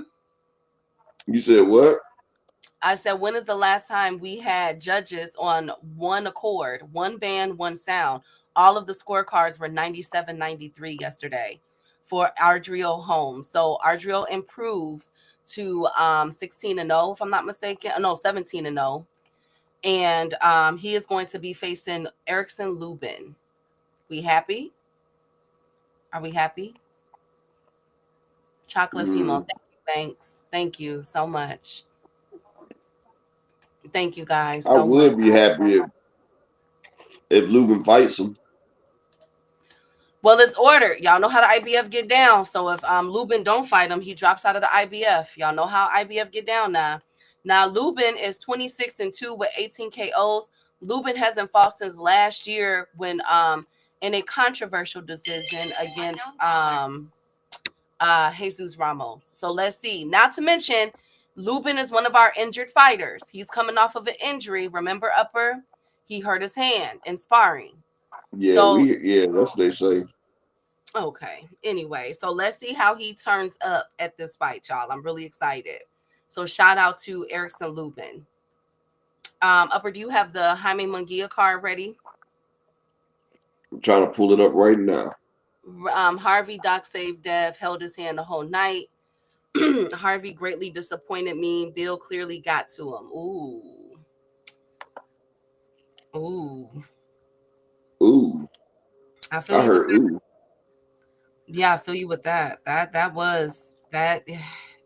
There's gonna be a lot of controversy surrounding that fight for a long time. Oh, and Josh Taylor. Josh Taylor called Devin the B word. Speaking of Devin, I forgot to say that. Josh Taylor Mm. called Devin the B word for filing the court paperwork for battery and bodily harm. So, um, I think Devin is gonna fight Josh Taylor. I keep telling y'all. I told y'all that's his most. He'll beat Josh Taylor. I think so too. Josh Taylor out of it. Unless they move up to 147. That's a great legacy fight. Lineal champion. Josh Taylor was the man. No, Josh Taylor was undisputed, wasn't he, at 140? Yep. But then he's done lost to Tio.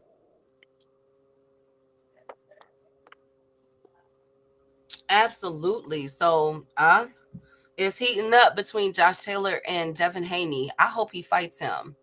I hope he fights Josh Taylor. That's a good fight on his resume. That's a really, undisputed. Was ruling the 140 division at a point in time.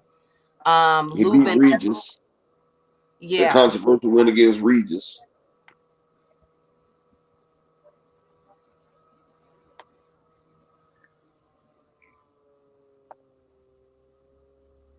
So if we don't know, a lot of people forget. They haven't been talking about it. But Jaime Munguia is fighting tomorrow. If y'all don't know, but get this: Jaime Munguia was just ordered to face Christian and Billy. That's a good fight next year.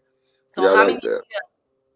Jaime Munguia has to get through this. Has to get through this bout. So Upper, go ahead and read off the fights for tomorrow night on Top Rank ESPN Plus. All right, y'all. You got 43-1. Jaime Munguia versus 25-0. Bruno Sorasi. This is his first time competing outside of France. He has 4 wins via knockout, and this will be his first fight in 2024. This right here is Jaime Munguia is gonna walk this man down and put pain on him. This nigga's 25-0 with 2 draws, but he only has 4 knockouts. 25 wins and only 4 knockouts. I don't know, Keith. I just don't see Jaime Munguia going down under the power of 4 knockouts.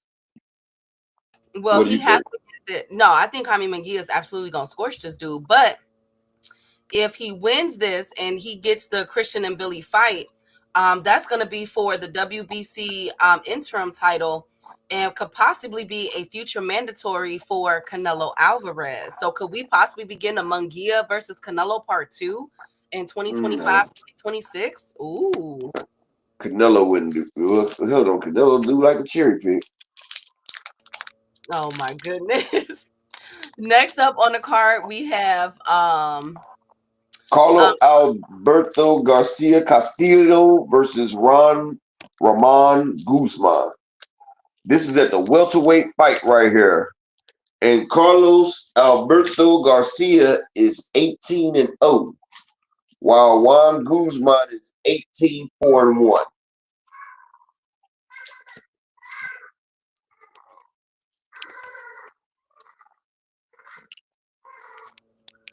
I think Carlos Garcia Castillo, he adds on to his perfect win streak.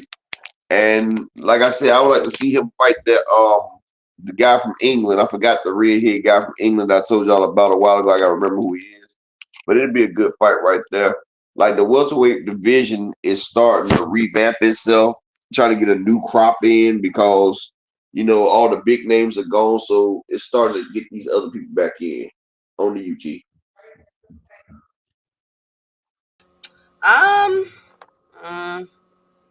This is going to be a very good fight. Scheduled for 10 rounds.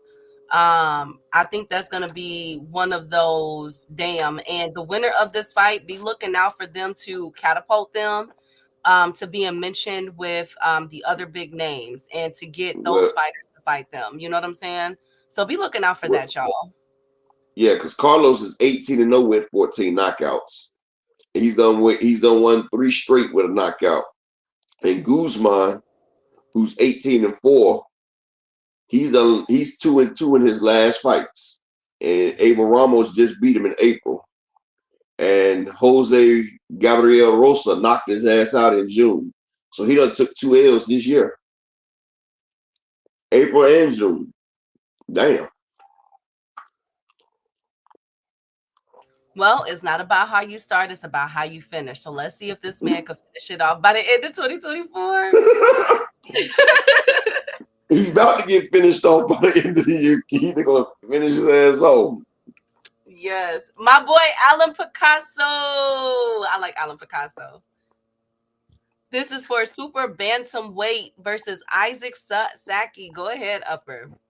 Ain't super bantamweight, ain't there like 122? Or is that 118? I thought it was 118. Let me see.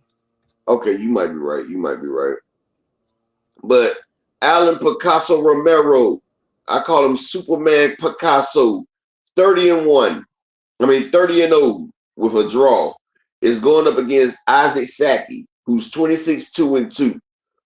Now, this man used to be the bantamweight champion for the NBO, like the interim champion. You feel me? Like he was a smaller IBF intern champion. And he's done fought 4 times this year. Like they say, including the war against Asad Hawaiian, he's number 1 in the WBC. But this fight right here will make him a mandatory for the WBC to go against Naoya Inoue. Hold up. So it is 122 then, Keith. Because it's saying it's going to make him fight Naoya Inoue in 2025. Oh, shit. Bantamweight was 118. Why? So he's going to skip up? Wait, is this super bantamweight or bantam? Oh, it's super bantamweight. This is super bantam. This super bantam. 122. Yeah, 122. Okay, that's what I was thinking. And then you got Saki, who is 1-1-1 in his last 3 fights. The African. Yeah, he's going to sleep. What you think? I'm always going to ride with my boy, Alan Picasso. I would like to see him versus Inoue, too. I didn't think about that. That's a good fight. I like Alan Picasso. Damn, I ain't know Donovan McNabb was in jail, but that's the undercard right there, Keith. Unless you got some more names. No, those are pretty much the ones that matter that has future. Yeah, you knew Donovan McNabb was in jail? No, I did not. That's crazy. Damn. He just got released. Damn. Right. So all 3 of those fights are pretty much the pinnacle of what's going to happen in that division. So Jaime Munguia, this is a must win for him tonight.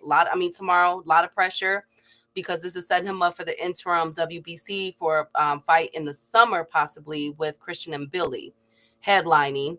And then the Guzman, that fight, that's setting up 147. So be looking at 147 for one of them to get in the mix with them boys. And the Alan Picasso is setting up a possible NUA showdown for next year. So all of those 3 fights have very big implications for future fights of this year. And these are all 3 good. They're decent fights, except for the Munguia one. Munguia should have him up out of there less than 7, in my opinion. Yeah. He's going to put the press game down on him. This is going to be like Ryan versus Devin. A power puncher coming against the person that's not punching with power. Shout out to my guy, Animalistic Savant, in the cash out with the $4 holler. Appreciate that. I just need 3 more people to support the grind. Can I get 3 more people to support the grind on this holy day of the Shabbat? I just need 3 more people to represent the channel. But it's crazy because I didn't even think that Usyk and Tyson Fury fight hasn't been getting no promo. And it's next week. Like, damn. Ain't nobody even talking about it. Well, speaking of Tyson Fury, his daddy has called out Jake Paul for a fight. He said he'll fight his dad versus Jake Paul? Yeah, he said he'll fight him anywhere except for in America. Salute J.E. Dixon. Oh, that means he wants to be on his Jennings used to fight him. Absolutely. Oh no, they can't come back to America. They got banned for the Daniel Kinahan shit. They can't even come to America anyway. Him or Tyson. Nope. And also the W for the David Benavidez and David Morrell. I don't know if you guys talked about it. Ooh, That's we being ain't talking about it. upgraded. That's being upgraded for the WBC belt, interim belt, and that could the winner of that fight could be potentially the next challenger for the winner of Usyk versus Fury. So next week has a lot of implications, and Hold that's on, not hold. yes. You mean Baval and Baturvia? I mean yes, Bivol. I'm sorry, I I'm said Bivol. about to say that jumped goddamn heavyweight. I'm sorry. I looked at my notes for Usyk and Fury because I got to talk about them real quick. But yes, Bivol versus Baturviev. I'm sorry, chat. I thought it was already for an intern belt. It is, but they're also making it as that's going to be the ones to face the winner of part 2. Oh, okay, because Morrell has the intern WBA, and I thought Benavidez had the intern WBC already. Well, that's going to be whoever wins that fight. That's going to be the next WBC light heavyweight mandatory challenger. Boy, we're about to get some fucking fights next year, boy. Yes. So that was recently upgraded, and then with the Usyk versus Fury, they have a couple of contenders in this. So we know about Bacoli wanting to throw his hat in, and we're knowing about Ajit versus what was his name? What's his name? Zane. Absolutely. So there's a new lottery in the heavyweight division because Eddie Hearn, somebody called him a snake. Hey JA, I was looking for you. They full of ish. Okay, thank you, Jay. Eddie Hearn has thrown in another. Now, fans are crying foul about this upper.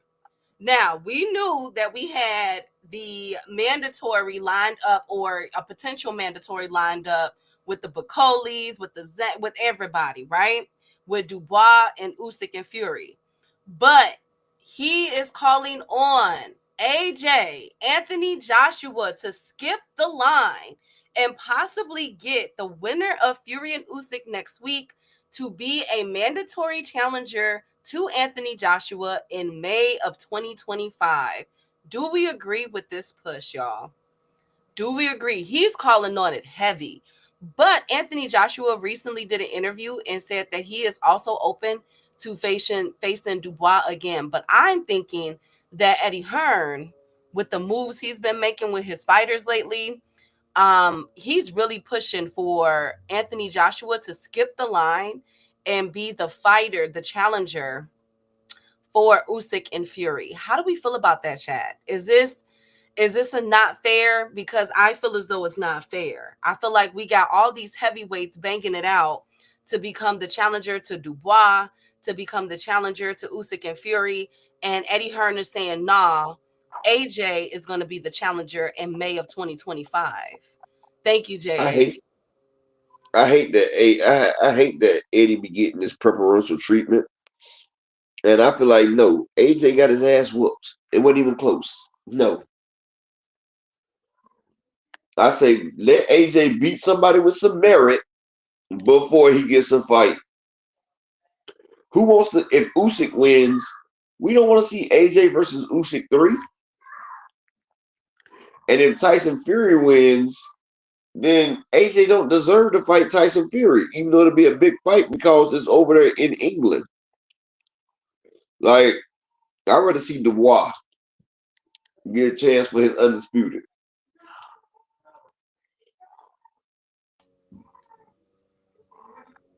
Yes, I was gonna get to that, Rick Timms, because I gotta cook on Clarissa Shields. I ain't forgot about her.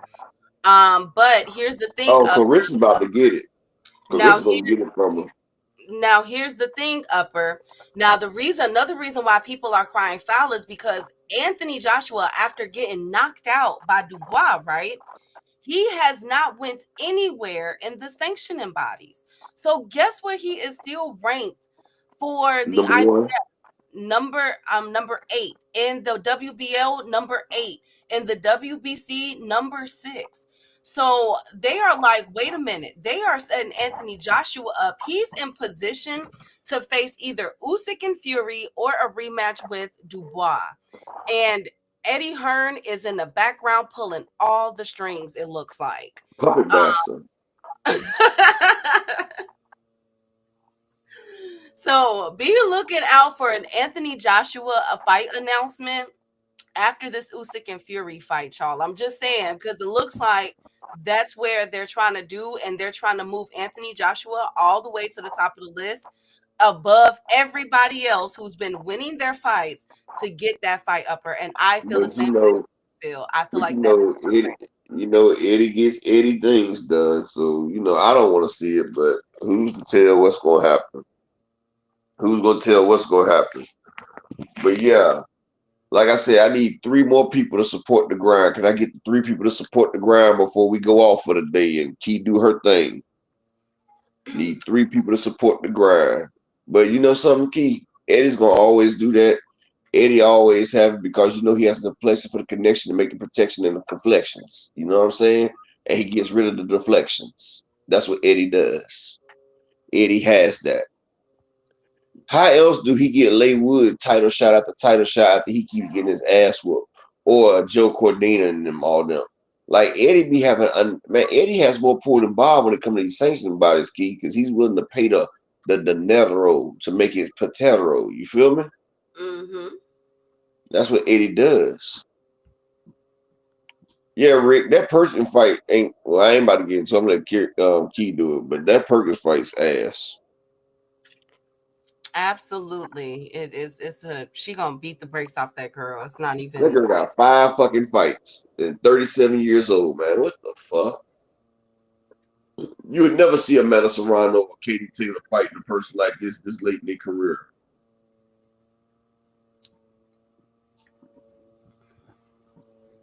She went 8 ounce, 6 ounce, very limited experience at such an advanced age. Absolutely, Rick. It's gonna be Shields is gonna put on an absolute clinic. But speaking of Shields, she's coming back fighting Perkins, as we all know, this for the WBC heavyweight title.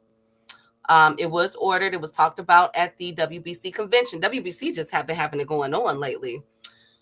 But here's the thing. So while this news came out, something else came in, basically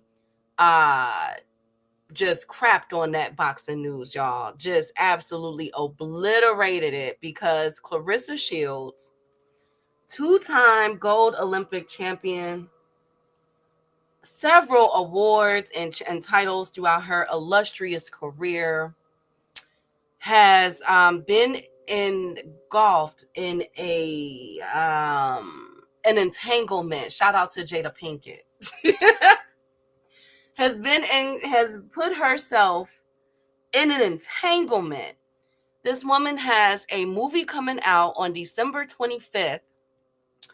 The woman playing her in this role has already won an award last week for her portrayal of Clarissa Shields in this movie. I'm hearing, because I'm going to watch it still on Christmas, that it is a very good movie, and that Ryan, that's her name, the actress, put her hands and feet in this role. Like, she was absolutely excellent. But again, that has been overshadowed by Clarissa Shields and this entanglement that she has gotten into with none other than battle rapper, a person that probably only true hip hop fans know him to have more songs. I always liked Papoose song when he did an A to Z, all them bars. That was amazing. That was about 10 years ago, if I'm not mistaken, like 10, 12 years ago. He was also on the Touch It remix by Busta Rhymes. I'm trying to get y'all to know the casuals of who this rapper is. And even though he's been featured on some people as a feature, Papoose never really made it big as a rapper. Okay. Now, he is most known for dating a woman by the name of Remy Ma, who is an actress. A rapper, another battle rapper. I knew Remy Ma from when she used to battle Lady Luck. And if you know, you know. Lady Luck was my girl back in the day. I liked Lady Luck. And so that was a great battle between Remy Ma and Lady Luck. I can't stress that enough. However, she got involved with Terror Squad. She did the lean back, and then she went back to jail. So she got, she got a gun charge. She, I guess, bodily harm, bodily injury, something that Devin trying to do right now. But she got jail time for it.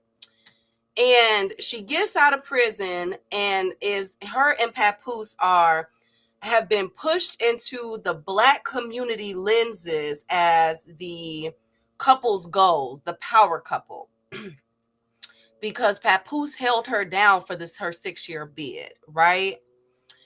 And they did a complete 360 change with Remy Ma. She got on the Love and Hip Hop. She got her teeth done. She got her weave done. Remy Ma looks good. I would never, first of all, both of these queens are beautiful. I would never sit up here and lie to y'all. They are very gorgeous women. But she got refined. You know what I'm saying? She got polished. And she got on Love and Hip Hop. And then she did one of the coldest rap battles of all time against Nicki Minaj. And I mean, killed Nicki. I mean, good God, it was called Sheether. And this was supposed to catapult her somewhere, but it didn't. It did not, as far as listening ears. She has came out with singles here and there, but it appears that for the past about 3-4 years, her and Papoose has been involved in the underground rap battle game with having different, company, different shows and everything that you guys can catch on YouTube with rap battles, rappers going back and forth, battling each other out. And there was a man named Easy, who is Easy. Okay, he's what we call for the streets. He's what we call an opportunist, because he's an opportunist. I haven't been here all week, y'all, so please give me some time to cook on this, because I am very disappointed. This is from a woman's perspective. I don't know what y'all talked about yesterday, but I got to cook on this because I'm very disappointed. Very disappointed. And Easy, and Remy Ma decided to have something going on, because per Remy's team, I don't know if you guys know this, she felt neglected at home. She felt like her and Papoose was growing distant. And so she decided to take Papoose for granted and step out on her marriage, who she has beautiful children by. I don't know if it's one child or two, but I know she for sure got a child by him. And she decides to sleep with the help, with Easy, the person that they end up signing. And Easy was running around and in their circle and knew of Papoose and Remy's marriage and shook Papoose hand, chopped it up with Papoose on several occasions. But he was a wolf in sheep's clothing, ladies and gentlemen, a wolf in sheep's clothing. And he knew that Remy Ma was not being Remy Ma at home. He knew that Remy Ma was going through things, okay, in her marriage. And so he utilized that advantage. And Remy Ma, being vulnerable and being resorting back to her in the streets tactics of what she once was, decided to lay low and spread it wide for the help, and jeopardize her marriage. Now, for the past couple years, we have known there has always been reports that something was going on between Remy Ma and Papoose' marriage, but Essence magazine and other publications continue to shove them down our throats, saying that this is Black love, this is couples goals. And y'all ate it up. And I always say, if you want to create Black love, or any type of love, because love has no color, no creed, no status, love is love, right? Then create it for yourself. But then a battle rap occurred several months ago where Remy Ma was the punt of the jokes. And she stood there as a rapper, just basically put their business out and said that she was sleeping with this woman. He was sleeping with this woman. And Easy got punched in the face and knocked out, as he should, because of Off Principle by Papoose. And now I wake up yesterday morning because that was swept underneath the rug. They tried to deny, deflect, all they could. But I wake up yesterday morning to news that not only is Remy and Papoose putting each other on blast, but that a two-time Olympic gold medalist, one of the most decorated female athletes of all time. Don't at me at that. We are not going to deny Clarissa Shields' imprint on female athletics. We're not going to do that. I'm woken up that Clarissa, who was once engaged, and I don't know what happened to that engagement. I think Papoose happened to that engagement. I don't know. Is in this love triangle, this entanglement with a married man. And I got to sit here and read text messages of Remy Ma blasting Clarissa Shields on two fronts. The first front was that Clarissa decided to become friends or tried to become cool with Remy Ma and was inside of her DMs asking for tips on dressing and clothing, asking how to pose in pictures and, saying how Remy Ma was so beautiful, while at the same time, she behind her back texting her husband and sleeping with her husband. And then she's also texting and begging Papoose to give her some god dang on flowers. Oh, I'm finna cook. Normally, I don't try to get involved in this type of stuff. I'm not. But as somebody who is building her business brick by brick, who knows how hard it is for Black successful women to get indoors, and Clarissa Shields has a freaking movie.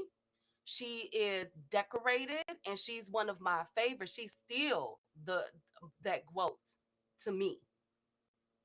And I know this is her personal life, but Clarissa, queen, he is a battle rapper. No disrespect, upper mute.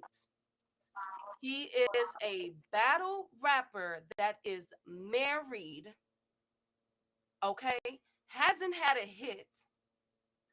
It's word on the curb is that there might be some financial issues going on.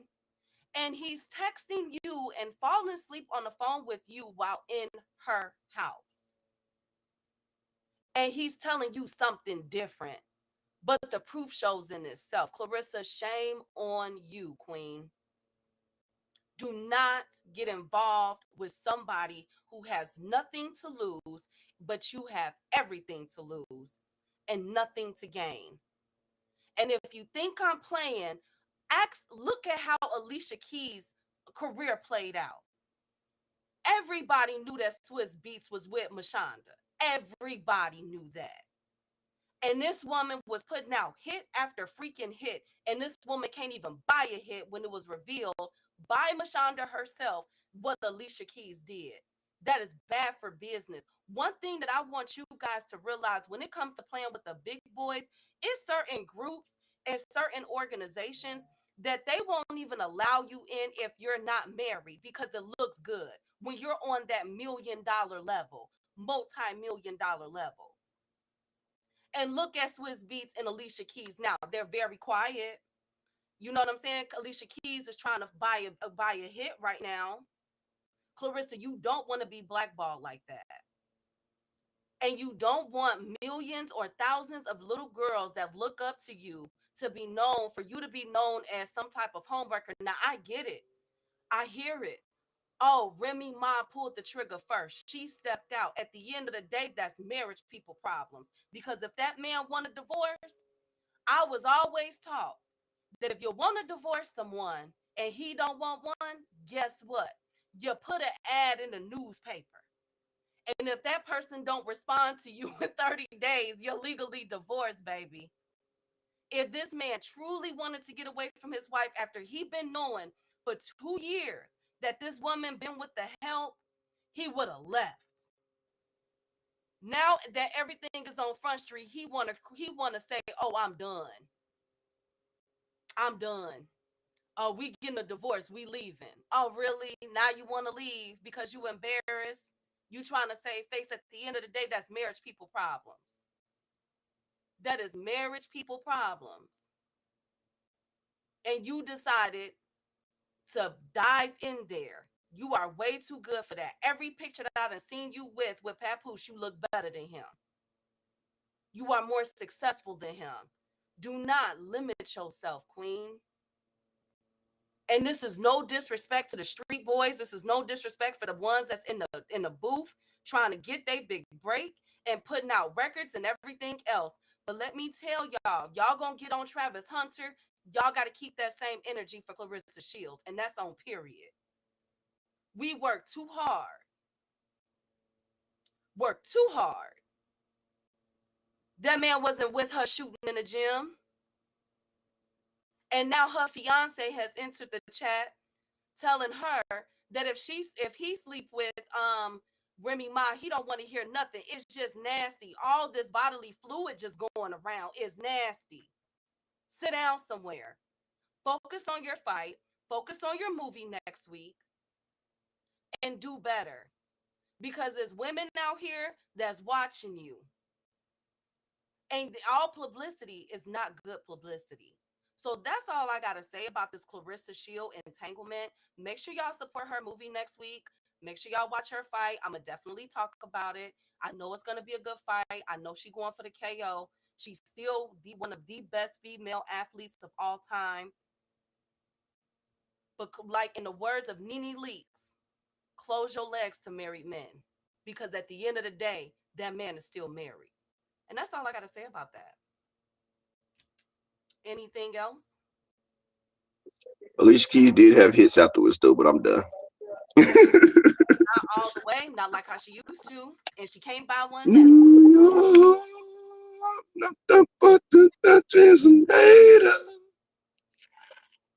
Nah, Alicia Keys went crazy. That's why she ain't having. She started having them babies.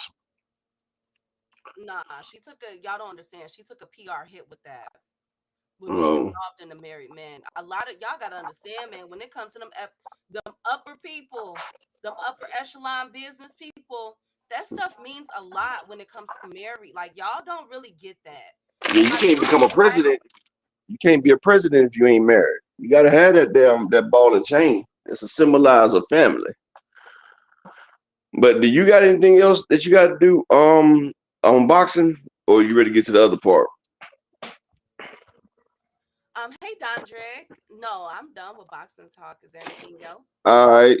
Salute to everybody. Appreciate my man Mr. Altruistic and my man Animalistic that came through, supported on this Shabbat. Y'all know it's the holy day, it's Friday. Y'all make sure y'all get your Shabbat in. Shout out to Dr. Key, who's about to do one of her stories that we missed the other day, but hey, it's better late than never. You feel what I'm saying? But salute to everybody that came out today. I'll catch y'all, I guess, well, I'll see y'all in the chats tomorrow, but I'll catch y'all again on Monday. And I'm out. I'm about to put this up for you.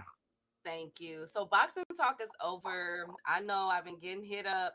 Where's my true crime key? Where's my true crime? I get it. I'm told y'all I was coming with one. I'm gonna save the Santa Claus one for next week because it's gonna be closer to Christmas. I decided to do this because the FBI needs y'all help, y'all. The FBI needs y'all help. Now, if you don't know, every week I try to do a true crime story of people that y'all never heard of. We hear about John Wayne Gacy and Ted Bundy and all of them, Jeffrey Dahmer, but there are some serial killers that will make them even blush.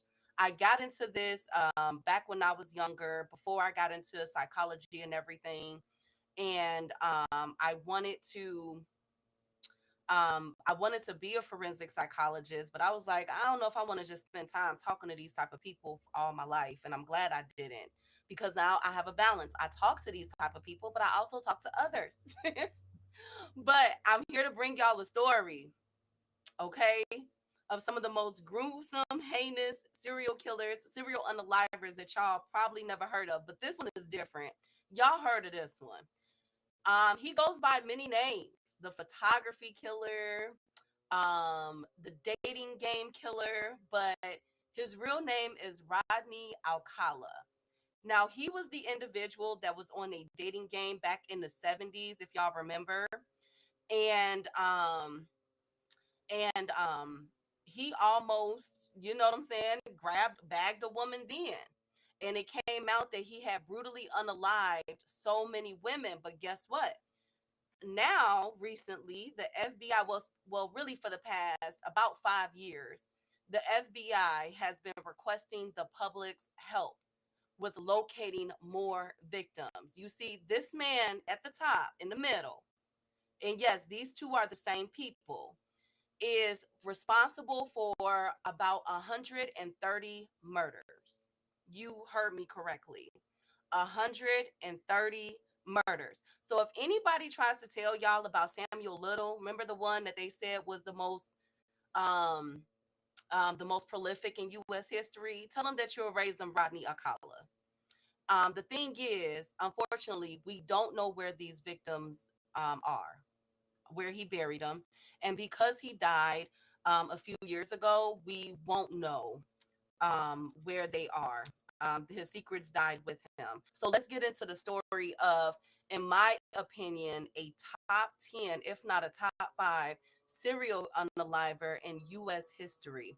And this is the story of Rodney Alcala, aka the dating game serial killer. Now, Rodney, what's different about Rodney's case is that Rodney, um, you know how when we talk about serial unalivers, they always have something traumatic that happened in a childhood, or they're isolated, or they start out, harming animals or something like that. That's not Rodney's case. That's what makes his case so peculiar to investigators and psychologists, because Rodney had a very normal upbringing, whatever normal means. Okay. He had both parents at a point in time in his life. He was born in San Antonio, Texas on August 23rd, 1943. So, yes, we coming for Texas. I told y'all there's some in Texas water, but not as much as California. California needs a case study. But Rodney was born in San Antonio, Texas. Now, he was the third of 4 children. And Rodney had his mother, Anna, and his father, Raul. Well, Raul's his mother, which would be Rodney's grandmother, became ill. And so she said that she wanted to be buried in Mexico, because that's where Raul is from Mexico. And so they decided to move from San Antonio, Texas to Mexico to bury his mother. Now that's not a long, you know what I'm saying, a long trip. You know what I'm saying? Texas and Mexico is right there from each other. Y'all know that. But after his mother passed away, Raul, at about, I think, between the ages of like 5 and 10, that's what is reported. The father ends up leaving, abandoning his family. But nothing, I couldn't find any reports that Rodney like acted out because of this. Okay. He didn't act out because of this, because Rodney excelled, you guys. I mean, was freaking excelling in school. He was known as a young genius. All right. And I will tell you guys his IQ in a few moments. But he was excelling. He was a part of, different clubs at school. He was always talking, always, yes, Alan, yes, Andy, that is true. Always around people, around students, just really a good child. You know what I'm saying? He didn't have any issues at school. He didn't get rolled up in grade school or even high school. He just excelled in everything that he did. You know what I'm saying? But his mother, Anna, decided to move her and her 4 children to Los Angeles, California. Big move from Texas to Mexico and then to California. A huge move, right? So they settled down in California, and that's where Alcala or Rodney would finish out his high school career. When he graduated out of high school, and let me just say, while he was in high school, he had all the girls. Now look at how he looked in the tan. Okay, he was tall. He had the dark hair, thick eyebrows. Like, this is how he looked in high school. All the girls were swooning over Rodney. And one thing that Rodney kept on deck was a camera, because he was a part of the yearbook club. And so he would go around, even in high school, taking pictures of everyone. Keep that in mind, because that's going to be very, very significant towards the end of the story. Now, as Rodney, once he graduated in 1960, he could have gotten into any college because he was known as a schoolboy genius. He was very, very smart. But instead of him getting into enrolling into college, Rodney decided to enroll into the U.S. Army. Now he became a paratrooper, and he served as a clerk, right? And that was in 1960. He enrolled at the age of 17. Now it could be 1960, it could be 1961, but we do know that he was in the military at the age of 17. And he did become a paratrooper. Now he was in the military for 3 years. Now, I wish I can continue to say that his military career was unscathed by, just like his high school and grade school, career, but I can't say that. You see, the commanding officers began to get reports that Rodney was being a little too friendly with the female officers, that he was harassing and being inappropriate with some of the female officers. Now, I can't find anywhere if if he was made complaints, if there was a trial or anything had while these reports were going on. But what we do know is that they did describe him as being manipulative and vindictive, okay, at the age of 17 years old. So after about 3 years or 2.5 years, Rodney is now about 19, 20 years old in the military. And Rodney just snapped. I don't know what happened. I can't find any reports, you know what I'm saying, to see what triggered this. But Rodney decides to tell his commanding officer that he wanted to go to Nashville, Tennessee, just to go there for a weekend. He wanted a weekend pass. And so they agreed to let him do that. They allow him to do that. Well, Rodney had different plans. Rodney decides out of nowhere to rob someone, take their car and their money, and drive over 500 miles to New York. Why he settled in on New York, the world may never know, but he went to New York and he was there past the weekend. So already he's in violation because his commanding officer cannot find him. He did not show up for work as a paratrooper. Well, Rodney, meanwhile, back in New York, Rodney kicking it. Okay, Rodney is, you know what I'm saying, living it up. It is reported that he was visiting different bars, getting toasted. Now, where he got the money from, we don't know, but he was spending money at the bars. He getting it, okay, buying people drinks and buying himself drinks. Well, on one of these nights, Rodney decides to buy a Coca-Cola. Remember back then, I'm talking about the 60s here, people. The Coca-Cola bottles were in glass. Okay, they were glass bottles. So Rodney goes outside of this one particular bar with the glass Coke bottle in hand. He's drinking it, and he spots a young woman. And obviously, he liked what he's seen in this young woman, but he says that a voice in his head told him to attack this lady. I don't know what voice, because this is the first time that we will begin to hear about these voices and about that other side of him. So he spots this woman as she's walking and he decides to follow her, put his plan in place. So every time he matched her speed. So every time she sped up, he sped up. When she slowed down, he slowed down. But she didn't know that she was being followed.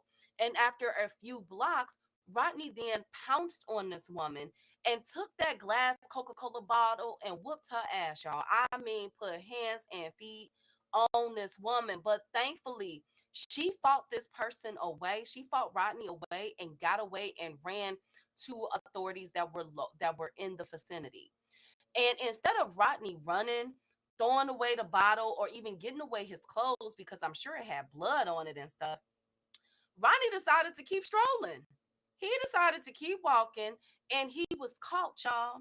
Was caught, okay, by the police only a few minutes later, and was found and was not convicted, but was placed in jail for assault. But guess what? His name was already in the system as going AWOL because the commanding officers, due to Rodney not showing up for his post, he was listed as AWOL and he had a military warrant out for his arrest. So the military warrant superseded the state or city conviction, okay, or you know what I'm saying, their orders. So the military police came and showed up and got Rodney out of jail and started the extraditing process. Wanted to extradite him back to the his post at Fort. I think it was Fort something. I'm sorry, but he had to go back. Okay, he had to go back to that place, to the base. Now, this is where it gets freaking crazy. You see, Rodney said, "You know what? I'm not going back. I don't know I don't know how I'm gonna do this, but I'm not going back to that military base." So when they were en route, and guess how they transported him back to the military base? By train. I don't know why. This is the 60s, y'all. This is the 60s. So they get on the platform of the train, y'all, to get out of the city. And guess what Rodney ass did? Rodney ran. He skipped trains on them folks and ran into the crowd. But guess what? The military officers did not realize it until it was time to board. That Rodney had hopped to themselves. Okay, he was gone. Finito. He was ghost. And they looking around like, wait a minute, what the hell? Like, where the hell did he just go? So now Rodney is on the run yet again. And instead of staying in New York because he knew he couldn't, Rodney decides that it's time for a break and he needs to go back home. So Rodney, we don't know how Rodney ended up here, but he went from New York all the way back to Los Angeles, California. That is over 3,000 miles, ladies and gentlemen. We know he didn't fly. We know he didn't take no train. So he probably could have stole somebody's car. He probably could have hitchhiked. We don't know. But we do know is that he showed up on his mama doorstep out of the freaking blue. Now, his mother, Anna, wasn't like upset or anything. She was happy. She was elated to have her son back. Okay, elated for her son to be back in her arms. But she did not know that Rodney had changed. You see, that smart, sociable young man that she knew before he went to the military was gone. The one that all the girls loved in high school, the one that was always involved in some type of campus activity, no longer existed. Rodney had evolved into something way much sinister. And it would be noticed by his mother and his younger siblings, and older siblings as the days went on.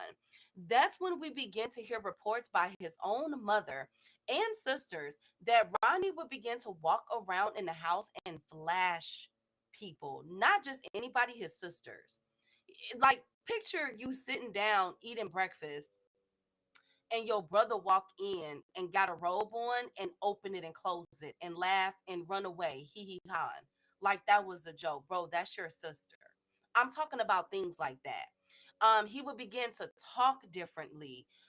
He was still sociable. You know what I'm saying? But his mother was like, yo, it's something different about my son. This is not my son.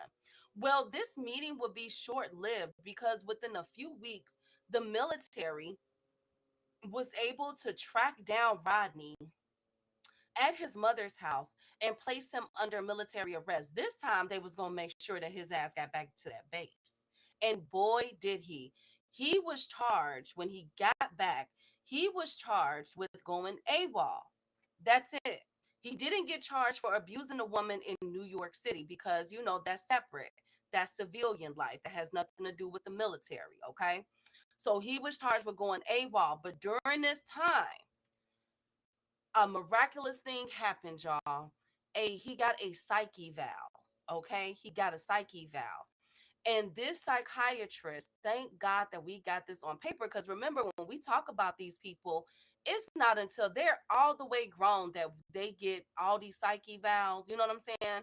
Or if they do get a psyche eval, it's something petty and they don't do nothing with it. But this psychiatrist already had noticed something in Rodney during their intake interview. And he or she was able to diagnose Rodney with antisocial personality disorder. Well, you might be saying, Key, what is that? Like, what is the symptoms and the characteristics of antisocial personality disorder? Well, ASPD, as we call it, is basically what it sounds like. You're antisocial and you don't have a personality.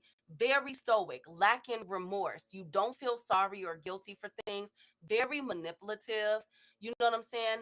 These are the ones that commit very bad, violent crimes, but they show no remorse behind it. All right. Like, it's like, okay, whatever. You know what I'm saying? Another thing about this is it almost always starts with conduct disorder in adolescence in younger years. But remember, Rodney never had any issues as a child. So psychiatrist was like, dang, you know, this is, you diagnosed him with ASPD. He didn't have conduct disorder. You know what I'm saying? What is it that you have to really stick to this man? And it was his deceitfulness. He was not able to conform to social norms or even the law. Okay. He was irresponsible. Everything that I just described just showed you in a few moments of the trip that he took to New York City. All of those symptoms. Now you guys get why he labeled this man, diagnosed this man with antisocial personality disorder, right? At the age of 19 or 20 years old. Okay. But one thing that she did, because she did not want to rule out anything else, was that they gave him an IQ test. And this is why I say that Rodney was very brilliant, because Rodney's IQ was 135. 135. The average American IQ was an 85, y'all. 85. This man had 135 IQ. So he wasn't crazy. This man was very smart, which means that he was probably very calculating as well. And he was. And I'm going to describe that once we get into his crimes. So the psychiatrist, the military psychiatrist, present the court with this. And they knew that, okay, he had some type of psychological or nervous breakdown. Okay, which Rodney says that he did, that he had a nervous or psychological breakdown. And because of this, and because of the military psychiatrist diagnosis, they decided to honorably discharge Rodney Alcala from the military. Yes, the man that went AWOL and attacked a poor, helpless woman and went AWOL again, escaped their custody, was honorably discharged. Wow. So that was the first slap on the wrist for Rodney Alcala, because he would evade this for a couple times. Now, after his release from prison, from the military, I said prison, sorry, the military, he goes back to Los Angeles, California, where he lives we would think that he would try to live a normal life. But Rodney, because he's so smart, enrolls into UCLA. Yes, UCLA, one of their alumni, is Rodney Alcala. And he majored in photography. Okay. And he excelled, ladies and gentlemen. He made friends. Everybody described Rodney as they never seen a frown on his face. He was never upset.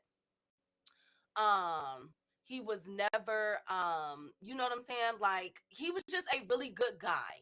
Everybody just liked to be around him, but there were some whispers going around by female college students saying that, man, there's something off with this dude, man. Like, it was something that rubbed them the wrong way. But Rodney didn't let these whispers interfere with anything, because Rodney would be seen on campus always with a camera in his hand. And so Rodney would be walking around taking photographs of everybody. Hey, I'm a part of this social club on campus. Can I get your picture? Yes, this picture is going to be in the yearbook. But then Ronnie began to evolve. He went from saying this is for school to saying, hey, my name is Rodney, and I am a modeling. I'm from a modeling agency, and we're looking for that next big girl, that next, you know what I'm saying, big model. You know, could I take your picture, because I think that you're one of those girls. I think you're gonna blow up once I show them this. You're so beautiful, you're so gorgeous. And some of these girls would allow him to take those pictures. But little did they know, he was keeping up his own personal portfolio and tracking down the women that he would eventually come to unalive. All right. So everything is going good for Rodney. He's in school, he's excelling. He then graduates from UCLA. Okay. He then so now he's on his own, and he's really trying to find a job. You know what I'm saying? But nothing really stuck out for him, you know, like something that he would want to do. But he really had this niche for pornography. So this is where we see the whispers start. This is where the reports, not whispers, but it's reported that Rodney becomes involved in the pornographic industry, and he starts working with a pornographic company out of New York City. I know, from LA to New York, that's crazy. This is the 60s we're talking about, right? But he had that connection. So it is said that he was taking pictures of, women in this industry, in the porno industry, and sending those photos to New York City, where they would publish these women in those magazines. Remember those men magazines of the busty blondes and the brunettes and everything? Well, if you were reading those magazines back in the 60s, chances are some of those photos possibly came from Rodney Alcala. I ain't gonna lie. I ain't gonna lie to y'all. Well, but he was making enough money to end up buying an apartment in Hollywood. So he was doing really well for himself. Well, in 1968, so Rodney is now about what, 28, 29 years old, if I'm not mistaken. Rodney is cruising the Hollywood streets, okay? And as he's cruising, he sees a young lady by the name of I'm just gonna call her no, because she's done interviews. So her name is Tally Shapiro. Okay. Now Tally Shapiro was 8 years old. Her family was staying at this hotel. Some of you guys might have heard about it. It's called Chateau Marmont. It's a very famous hotel out of Hollywood. I had no idea. Um, and like, it's like one of their most pivotal ones, you know what I'm saying, like a landmark, because of how old it is. I guess all of the celebrities of the who's used to stay at Chateau Marmont. Well, her family was staying there because they had just went through a fire where they lost everything. But unfortunately, Tally, at 8 years old, was able to go outside and roam around the Hollywood streets. Now, her family told her that, they taught Tally how not to speak to strangers, how to keep her head on a swivel. You know what I'm saying? Basically, they trusted Tally to be able to, avoid danger. But unfortunately, on September 25th of 1968, as Tally was outside roaming the Hollywood streets, a man, Rodney, approached Tally while he was driving in a car and asked her to get in this car. Well, Tally told him no, because her family taught her never to talk to strangers. And Rodney doubled back and told Tally that, look, I know your parents. In fact, they told me to tell you to get in the car so I can take you to them. And unfortunately, Tally ends up getting in the car with Rodney, right? But a man, thank God for this guy, a man by the name of Donald Haynes witnessed this whole thing because he's looking at this grown man pull up in this vehicle and talk to this young little girl. He watched as this young little girl get in the car and they drive off. Well, Donald decides to get behind this car and follow them. And he followed them all the way to Rodney's home in Hollywood, okay? On Hollywood Boulevard, I guess. I don't know. But followed him to his apartment, okay? He then watched as Rodney got out of the car, went around to the passenger door, opened it, and grabbed poor Tali out of it by her hand and her hair, basically forcing her out of the car and forcing her into the apartment. Well, this is pre-cell phone, ladies and gentlemen. So Donald was like stunned, like, oh my God. So he decided to run to the nearest payphone and call 911. Well, the police showed up instantly like that. Boom, they was there in a few moments, okay? Now, the responding officer went to the door and began to knock, okay? Began to knock. And the officer said, and he reports, you guys can still see his interviews all over YouTube, okay? He's really known at this time as one of the heroes to bring down Rodney Alcala. He began to knock. But as he, listened, he heard what appears to be a struggle. He heard movement, but nobody would come to the door. Well, after a few more knocks, Rodney opened up his window and looked at the police officer. And the police officer was shocked because Rodney was completely naked in front of the window. So Rodney is talking to the police officer, out the window, like, what you want? And he's like, yo, we got a call that it might be somebody in your apartment that's in trouble. Rodney, like, what? Hold on. So he goes to the front door and opens it, still butt naked, and tells the officer, I don't know what you're talking about. I just got out the shower, bro. Like, what y'all here for? Okay, I'm in the shower. Well, the officer is looking at Rodney from head to toe, pause, and noticed that Alcala was not wet, pause, and his hair was not wet or anything. He just looked normal. So he like, Rodney, what the, nah, bruh. So he decides to peer over Rodney's shoulder, and that's where he's seen a young girl on the floor. So he pushes past, pushes Rodney, trying to get to the young girl, and Rodney uses that time to dart. Rodney ran out the back door. Well, the police officer now has two decisions. Do you save the baby or do you run after Alcala? Well, he decides to save the baby, Tali Shapiro. Thank goodness. Tali Shapiro was rushed to the emergency room where she was in a coma for 33 days, but miraculously she survived. She was assaulted, y'all already know what I mean, and Rodney has stabbed her in the neck. So, and she was in a pool of blood. So it was a miracle that this little girl was alive. Not to mention, Rodney had also beat her with a steel bar. An 8-year-old baby, you guys, can y'all imagine? So Rodney is on a run. Okay. But as they begin to look into Rodney's house, they find, all right, pictures of other young victims under the age of 13 years old, y'all. All right. Now, I could not find anywhere if they had reached out to those kids, if those kids were missing or anything. But what we do know is that he had a treasure chest of photographs of underage of minors, all right, in his home. So Rodney is on a run. He's trying to beat the charges. But it did not last long because a few days later, Rodney was caught.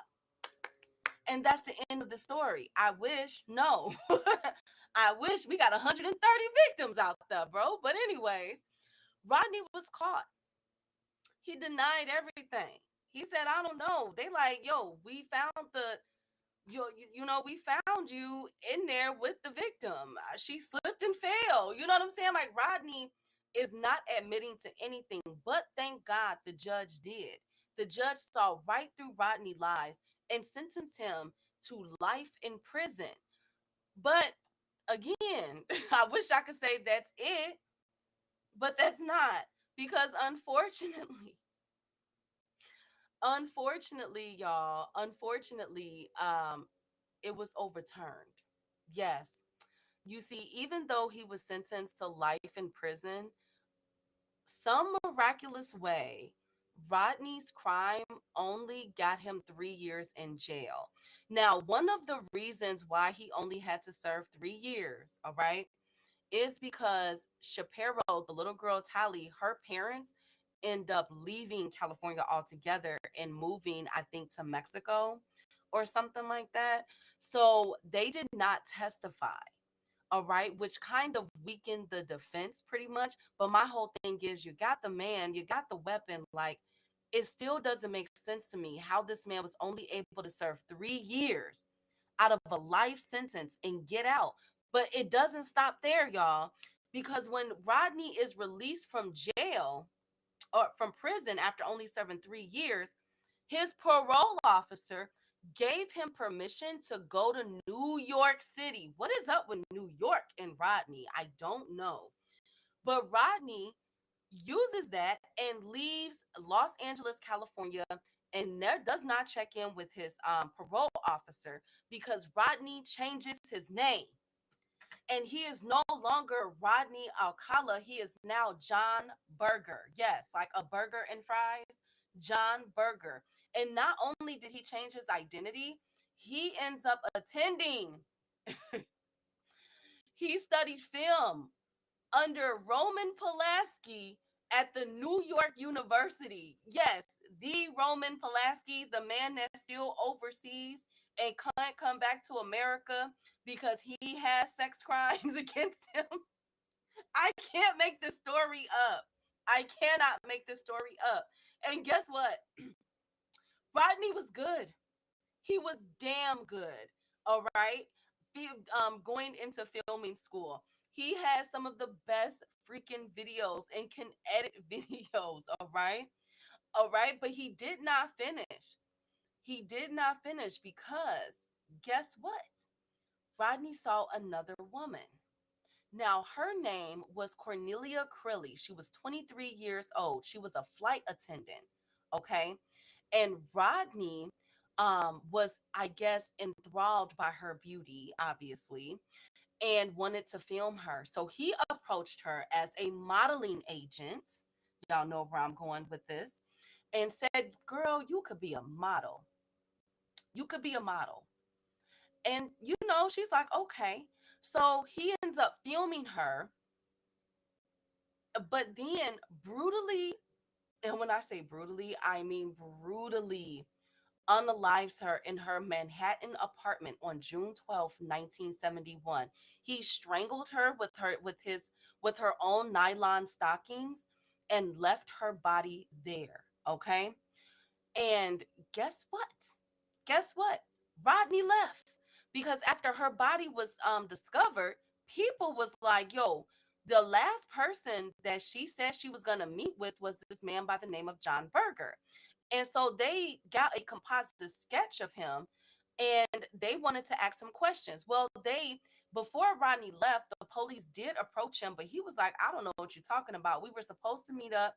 I was supposed to take her picture, but she ended up never contacting me. But that was enough heat in the kitchen for Rodney. Rodney packed up and got the hell out of Dodge. And he went right back to Los Angeles. Okay.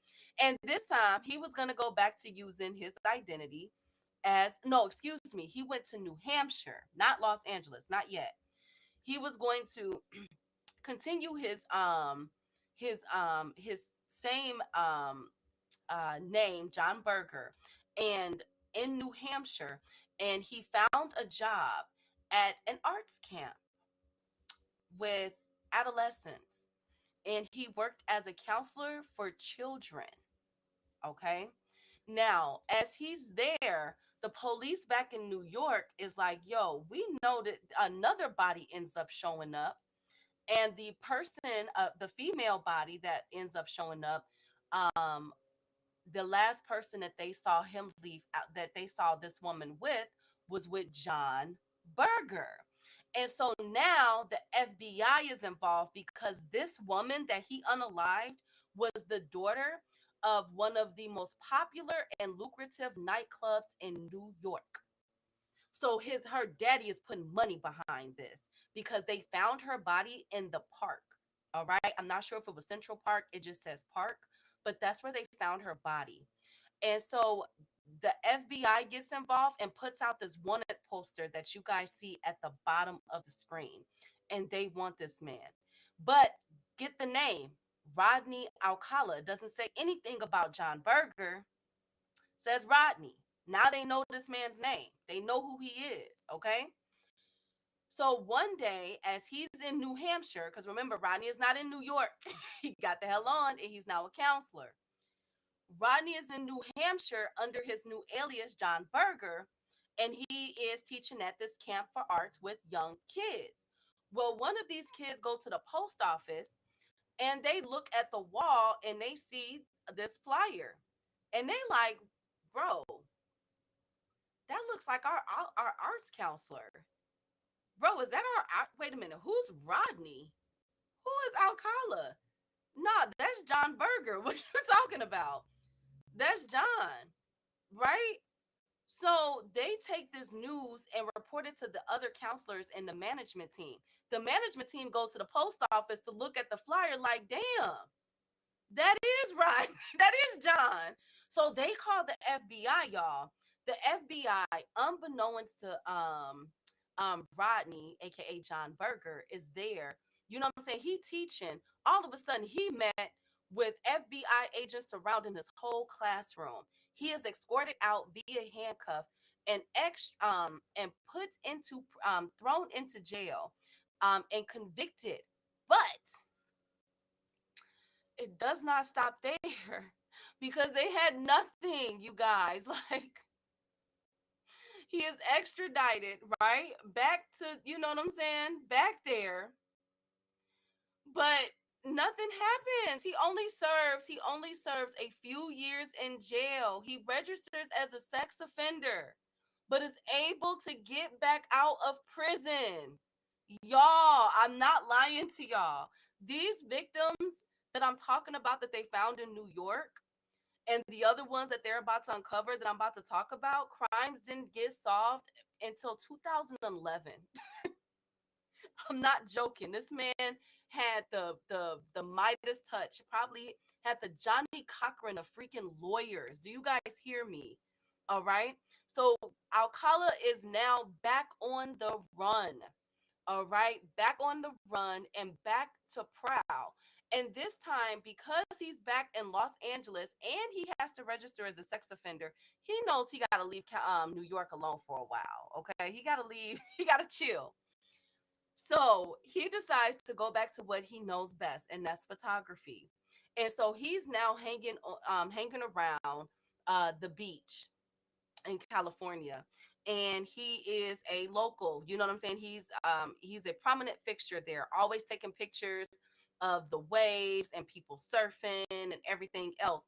But what people really didn't know was that Rodney was also taking pictures of the little girls and the young women that were there as well. Unbeknownst to them, Rodney is secretly taking all these pictures. Well, turns out that this is when he began to, instead of doing it secretly, let me go ahead and start doing it publicly. So he began to walk up to young girls, telling them, hey, my name is Rodney. I work for a modeling agency, and I would really like to take your picture. I think you're the next model up. Yeah, I think you're the next Christy Brinkley. I think you're going to blow the game up. Like, you're going to be, you know what I'm saying? You're so beautiful. And so these girls would would stand there and pose for him. He would then ask them to come back to his home. Some girls did, while others didn't. All right. Now, one day, Rodney notices a young girl. She's at the bottom. If you see the top of the picture, she's the young one all the way at the bottom, the last one. Okay, this young girl. Unfortunately, I hate to talk about this one, but he notices this young victim. Okay, now this one pretty matches his MO, blonde, and she's young. He's a sex offender. All right, and he wants her, but she's with another, her female friend. Well, they're standing there, you know what I'm saying, playing in the sand and everything else. Rodney approaches them and lets them know that, hey, I'm a part of a modeling agency. I think you guys can be the next, big things up. So can I take your picture? Well, they're like, nah, you know what I'm saying? I don't know about this. Well, as Rodney is talking to them, somebody that was standing by, a stranger, was noticing this interaction and was like, yo, why is this grown man with a camera in his hand taking picture, trying to talk to these two young girls? So he goes and alerts authorities. And when Rodney see the police coming his way, Rodney skedaddled. Rodney was like, I'm out. You feel me? I'm done. I'm gone. I'm out. But Rodney didn't go too far away, because with that young girl, that was an itch he had to scratch. He was really, really, really like strung out on this girl, unfortunately, okay, in the most sickest and depraved way. So when the police walks up to these two young girls, they were able to give a composite sketch of Rodney. You know what I'm saying? So police drive away and is now looking for Rodney to question him. Little do they know, Rodney is in the cut with his eyes on the prize. And the two girls, he noticed that they leave the beach and begin to walk home. And he gets in his car and follows these two girls home. Well, when they arrive at one of the friends' house, the young girl is like, the one at the bottom, she's like, man, I'm going to be late to dance class. I got to go. You know what I'm saying? Like, I got to hurry and get there. So her friend was like, here, take my bike. It'll be quicker. So the girl gets on her friend's bike and rides there. And that is the last time they seen this young girl, unfortunately. So her parents is now looking. It's the next day. They've been looking for her all night. She never made it to dance class or anything. So they called the friend up. The friend lets them know, I gave her my bike. So they call the police. They have a picture of the young girl and a sketch of the bike. And now they're looking everywhere, in alleys, trash cans, at school. I mean, they are combing the streets because this is Hollywood. And remember, this is the 70s. This is the mecca of serial killing, okay? I tell y'all all the time, California had a problem back then. It was bodies piling up everywhere, and the police were like, they were swamped. Okay, he was operating around the time of the Golden State Killer. This is like, you get where I'm going with this. It was so many bodies, it was ridiculous. But in this community in California hadn't been hit yet by the serial unalivers that was operating. Okay, so they were like on it, like, okay, we got to find this young girl. Unfortunately, they would not find this girl for some time. And they found her in a forest preserve that's still located in California. And they first found her shoes that were bloody, and then a few feet away they found her body. But because of it being badly decomposed and the animals, you know what I'm saying, then already scavenged. I'm sorry, I don't mean to say this, but it was hard to identify her. But they knew that they were dealing with a homicide. So the police went back into the investigation once it was ruled a homicide, and they were able, they went back to that composite sketch. And so they were looking at this man, but they were like, yo, we don't know who this man is. You know what I'm saying? Beautiful flowing blonde brown hair, tan, dark eye, dark eyebrows. Like, who is this guy? Who the heck is this guy? Well, Rodney was finna show y'all who he was, damn it. Because as all of this is going down, Rodney is getting ready for his big break. Okay, Rodney is getting ready for his big break.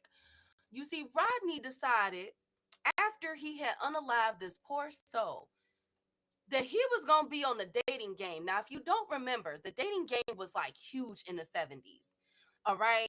Like this is where a woman or a man would listen to three contestants to try to win their love. All right. This was I Love New York before I Love New York. This was the Flavor Flav show before the Flavor Flav show. All right. But except one thing, you could not see how those contestants look. So a producer of the dating game show looked at Rodney, saw him out, I guess, and was like, boy, is he beautiful. I told y'all, all these girls was like, Rodney was very popular with the ladies. All right. He's not my cup of tea, but he was a few people cup of teas back then. Okay. So she's like, yo, you would be perfect for the show. And Rodney was like, of course I would be. And of course I would join your show. Yes, yes, he did. So Rodney was featured on this show as one of the male contestants for to win this beautiful woman's hand on a date. Now, this woman was named Cheryl Bradshaw. So one of the questions that won Cheryl over, or one of the answers that won Cheryl over for Rodney was she asked, what type of fruit would you be? And Rodney said, and you can see it on YouTube, just type in Rodney Alcala in a dating show. The clip is freaking viral. But he said a banana.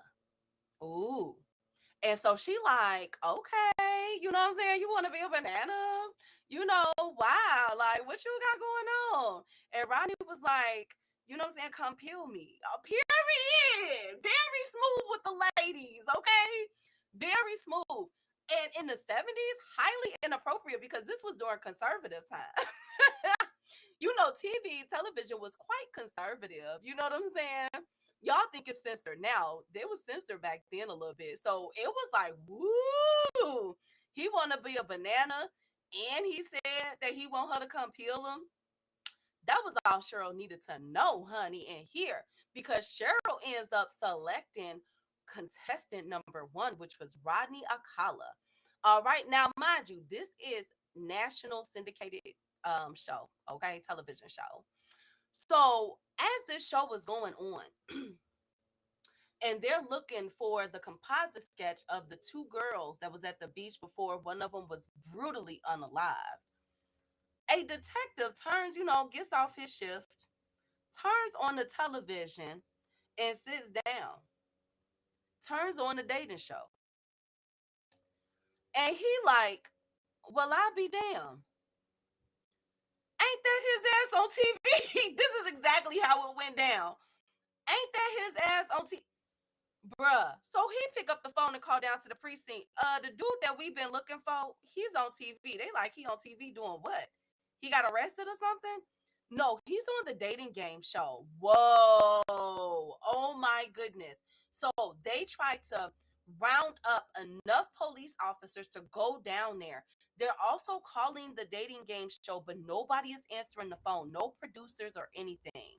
So they get to the dating game show. But guess what? Rodney is gone. Rodney is gone. And at the time, because he was supposed to call Cheryl. Well, he was supposed to go on a date with Cheryl, the one that chose him. Well, guess what? Cheryl calls the producers of the show a couple days later and is yelling at them. She's letting them know I would never go on a date with Rodney Alcala. He gives me weird vibes. Now, we don't know. At least I don't know what Rodney was saying on the phone to Cheryl, but I could only imagine with his creepy self, that creepy bastard, okay? But he was on a run, and they didn't know where this man was until they found him. Several months later, they finally found him and was able to charge him on in July of 1979 with the death of the young girl. But it does not stop there. They went to his last place of residency once he was caught and had a warrant, a search warrant, and they went into his house. Now remember, the first victim that he got a life sentence for, and it was overturned to 3 years. Remember, they found the underage pictures in there, right? Remember that. This time at this house, they're searching and they're looking at these photos because he had another portfolio of different women. Okay. Now they began to link him to New York with the porn industry that he was working in. Remember, I said he has some type of connection to the porn industry in New York City, right? So they're looking at these pictures, but they're scratching their head because even though some of these women are in sexually, suggestive poses, a lot of these women look like they're under duress, like they don't want to be there. Some of them are bound and tied up, but it's not like your BDSM. You know what I'm saying? Like basically these pictures are rubbing the investigators and the detectives the wrong way. They like, wait a minute, some of these ain't right, bro. But as they're combing through his residence, they find a receipt. And this receipt was for a storage locker, not in New York City, not in New Hampshire, not in Nashville, Tennessee, where he wanted to go to. Remember Nashville? And not even in Los Angeles. Do you know where this receipt was? Seattle, Washington. Yes. Ted Bundy's stomping grounds. Remember that? Oh, yes. Oh, yes. Remember, I told y'all the 70s, California, all of them up there, they had a freaking serial killer problem, and they were all roaming around the same time. So the investigators decided to go to Seattle, Washington to see what was in this dang on, what did he purchase this receipt for? Come to find out it was a storage locker.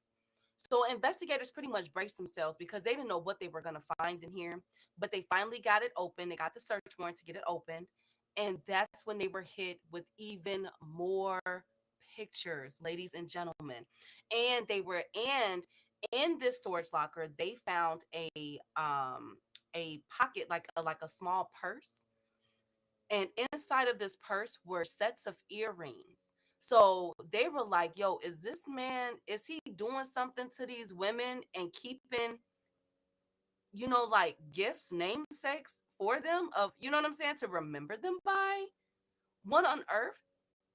So the detective had a brilliant idea. He decided to take pictures of all the earrings that he found and present them to the young girl's mom, okay? And ask her, hey, did any of these earrings belong to your daughter? And she instantly pointed the earrings that the little girl had on before Rodney did what he did, unfortunately, to her. And so they had enough right there. They got her possession in his, or her belongings in her possession. They got the composite sketch. They got everything. Remember, y'all, this is pre-DNA. But they have enough hard evidence to charge this man with murder. So you would think that this will be the end of the story, but it's not, because this is when we will find out about all the other victims. All right. Now, once he was tried for this young girl's death, Tally Shapiro, remember the one that he brutally attacked, but he did not unalive, but her family ended up running away, leaving, I'm not gonna say running, leaving not to testify against him. She's grown now. And so she comes to the no, they're trying to, no, she's not grown, she's still a young girl, but the investigators are trying to get her to come and testify, you know what I'm saying, to really put the nail in the coffin, but her family would still say no. But they had enough evidence. So he is charged with her murder. But as the investigators begin to dig through those photos, they begin to match him up with missing women in the area. And that's when they realized they didn't just have one body. They had a total of seven bodies that this man could have possibly unalived. All right. But it gets deeper than that, ladies and gentlemen, because it did not stop there. Did not stop there. In May of 19, remember I said he was picked up in 1979. He was found guilty of the murder and he was sentenced to death in June. However, it was overturned again by the California Supreme Court in 1984 because the prosecutors had had properly informed the jury of his prior sex crimes. You see, in a court of law, you cannot bring up a person's past. Remember, I said they was trying to get Tally to come in and put the nail in the coffin, but she didn't at this time. But they were still able to bring up, hey, what about these other ones? And you could be possibly convicted of these other ones. So they were tainting the jury's outlook, and you cannot do that because it's not a fair trial at that point. So it was overturned. His death penalty was overturned, but they had to have a second trial. All right. And this time his prior criminal record was omitted. But in 1986, at the second trial, he was resentenced and the jury got it right again. And they sentenced him to death in August of 1986 again. But we're not going to stop there because Rodney is spending all this time in jail. And guess what he's doing? He's learning, he's reading. Remember, I said Rodney has 135 IQ. All right. He's very freaking smart. So he's able to petition to the California state again for another retrial. And this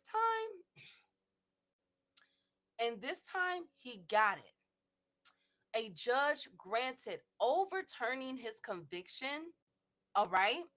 And he had to go to trial again. But this time, ladies and gentlemen, this time he was going to court to represent himself. And they had to bring in that that child's mother.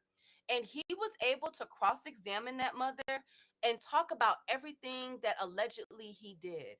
So she had to relive that. Now, this is 3 times he's been able to get this stuff overturned, because Rodney did not want to spend the rest of his life in jail. He was fighting this. But guess what, ladies and gentlemen? DNA is now here, baby. DNA is now present. So while Rodney is trying to fight these cases and going to the Supreme Court and going into the appellate court and getting his conviction overturned and getting a quote unquote fair trial, and he's winning it, they are like, okay, well, we'll need to hear this. We'll need to see evidence of this. The FBI is working because, see, they tired of him because now he's making them look bad. They are sick of him. They sick of you, Gina. They sick of you. So DNA is now here. And remember those pair of earrings? They had those DNA tested and they put it in a database. And now the database don't only have to be in California, it goes nationwide, baby. And guess what, ladies and gentlemen? Rodney Alcala's DNA pinged, baby. It lit up like a Christmas tree. His DNA pinged everywhere from New York to Seattle, Washington. Oh, baby, it was lighting up like a Christmas tree. Do y'all hear me? So they're sitting back and they're like, whoa, what? They just thought it was the 7 victims in California. They had no idea about the murders in New York. Remember New York? They had no idea about Seattle, Washington. They had freaking no idea that this man was getting around the way he was getting around. Not to mention Arizona, New Hampshire, Washington, Seattle. This man was busy. Now, mind y'all, he at this point, we're talking about the 2000s.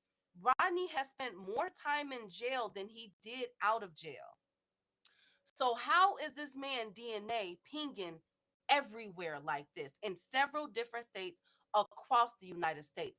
The world may never know how this man was able to get to all these places, but he got there and his DNA is everywhere, ladies and gentlemen. So when they come back for this third overturning, because now they're about to hear his case again, he's trying to get out, and the Supreme Court ruled that he needs to have a retrial. Yes, they did. Yes, they did. Getting slaps on the wrist, y'all. This time the FBI have enough evidence with them and several other bodies to pin on this man. And it just doesn't stop there. Remember Tali Shapiro? Remember she didn't want to get involved? She is grown now. And this time she's going to get involved. And she testified against Rodney Alcala and told him, because remember, he's representing himself. He's his own attorney. And she looked him in his eyes and told him what he did to her. And this man had the nerve to cross-examine her. I just couldn't. Shout out to Tally, because it would have been some furniture moving in that courtroom. We would have been banging, bro. We would have been fighting. Like, how dare you try to poke holes in my stories from what you did to me? The audacity. But it was upheld again, and he was re-sentenced to death thank God. But this time he's older. It's 2011. But this time the FBI got several more cases to bring up. And now they have to comb through these pictures. So the FBI back in 2011 posted pictures on all TV, on all news syndications, and said, hey, we need these families to come forward. This is pertaining to Rodney Alcala, and we need to make sure that these girls are okay. Well, thankfully, out of 1,000 pictures, you heard that right, out of 1,000 pictures, a lot of families and a lot of women did come forward to check their name off. Some, they were okay. But unfortunately, ladies and gentlemen, unfortunately, which is why I'm telling this story today, we have 130 victims that have not been identified and can be seen on the FBI website if you have whereabouts with them. Okay. Now, these women all have one thing in common, and that was Rodney Alcala. All right. He was posing as a posing on behalf of a modeling agency and saying that they were going to get their big break. As you see with the top pictures, he did not have a type. He liked them all. He was an equal opportunity striker. He unalived black women. He unalived white women. He unalived Hispanic women. He did not care. The latest body that they were able to confirm him was in 2016. Yes, just 7 years ago. A woman by the name of Christine Ruth Thornton. All right. She was from Mississippi. Do y'all hear me? All right. She met Rodney Alcala in Wyoming. Wyoming. All right. And he took her out to a desert or some secluded land where he said he can get a good picture of her in nature. And that was the last time she was ever found. So when they took her picture to Rodney, because her family came forward and said that she's been missing for 30 something years, Rodney looked at the picture, bedridden at this time because his health began to deteriorate, and he began to rub the picture smoothly over her face. Like, it was so sick. It was so sinister the way that the detective described it. So they knew right then and there that he was the culprit. And they used technology to map out where she could possibly be. And they found her bones 30 years later. It was only pieces of bones, but at least her family has the closure that they need. And that was in 2016. All right. So technically, they don't know how many victims there are. His crime spans is from 1968 to 1979. We know for a fact he hit Washington, California, New York, Arizona. Those are without unequivocal, like, we know that for 100% fact. But now the FBI has recently came out again, and they need the public's help for identifying the other 130 victims. Unfortunately, Robert died. Robert died July 10th of 2021. He was 77 years old, and I say unfortunately because where those bones are buried, we'll never know. Everything went into the grave with him, and he played a cat and mouse game up into his very last breath with the investigators that were coming with these pictures to him, trying to get him to say where they were. and he would not. He would put them on a cat and mouse chase. But we do know that every last one of those victims were seen last with Rodney Alcala. Victim count that he went to jail for and that he was charged with, 8. Possible victim count, 130. And that is the story of Rodney Alcala, aka the dating game killer. How do y'all like that one? How do y'all like that one? This man was able to get his convictions overturned and get trial after trial. I wonder how much did the taxpayers waste on that? That's the question. How much did the California taxpayers waste on that? The two other victims that was out of New York, they were able to be confirmed back in 2011 that they belonged to him. So it took a very long time. These 1, 2, 3, 4, 5, 6. These 12 victims up here, they are from, besides the little girl at the bottom right hand, the 11 victims, these are all the victims in Seattle, Washington.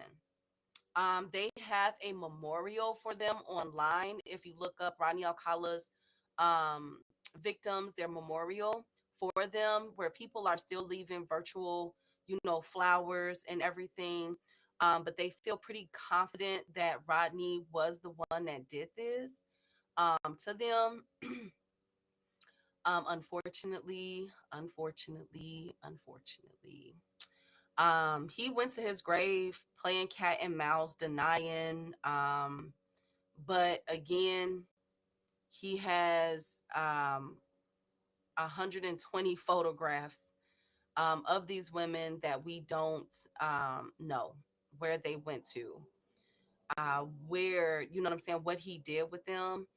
He has a huge case going on right now in Seattle, Washington.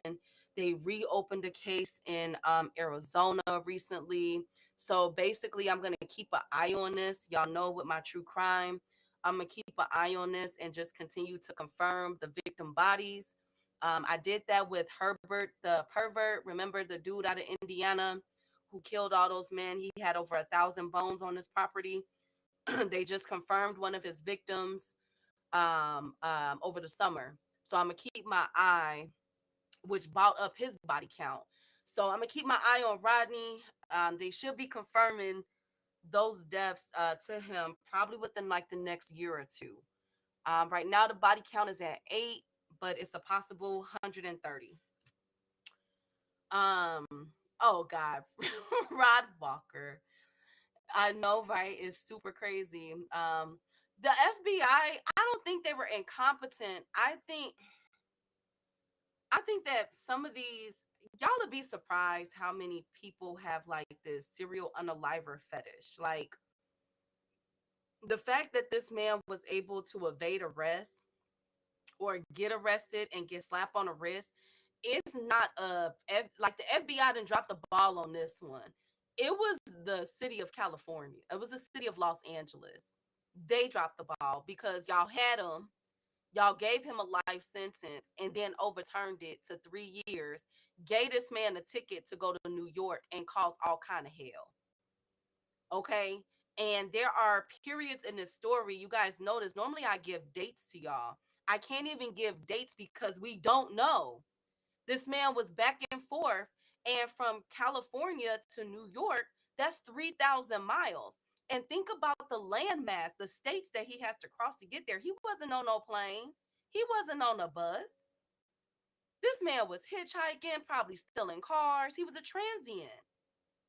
And so he was able to hit New Hampshire, Arizona, Seattle, Washington. And think about, this is the 70s, y'all. So he was able to operate and hide in plain sight with Ted Bundy, okay, the Golden State, Chester the molester. Remember that black dude that was causing havoc in Los Angeles? He was hiding in plain sight with them. Richard Ramirez. How many of us remember the Night Stalker? He was with them boys. So I think that they were just, I would have to put it off on the city of Los Angeles. I can't even blame the FBI for this one because they began to dig in. Once his DNA hit in all them other states, They like, baby, we ain't gonna ever go through this again. We ain't overturning nothing else for your ass. You done. We finna bring in everything that we can to you, okay? We finna throw the whole book at you. And that's what they did. So they had to do a lot of digging, and his body count is still rising. Exactly. He was everywhere. He can't hide from judgment from the most. Oh, he's in hell. He looking up at us right now, jealous that we drinking water. He's in hell. Definitely.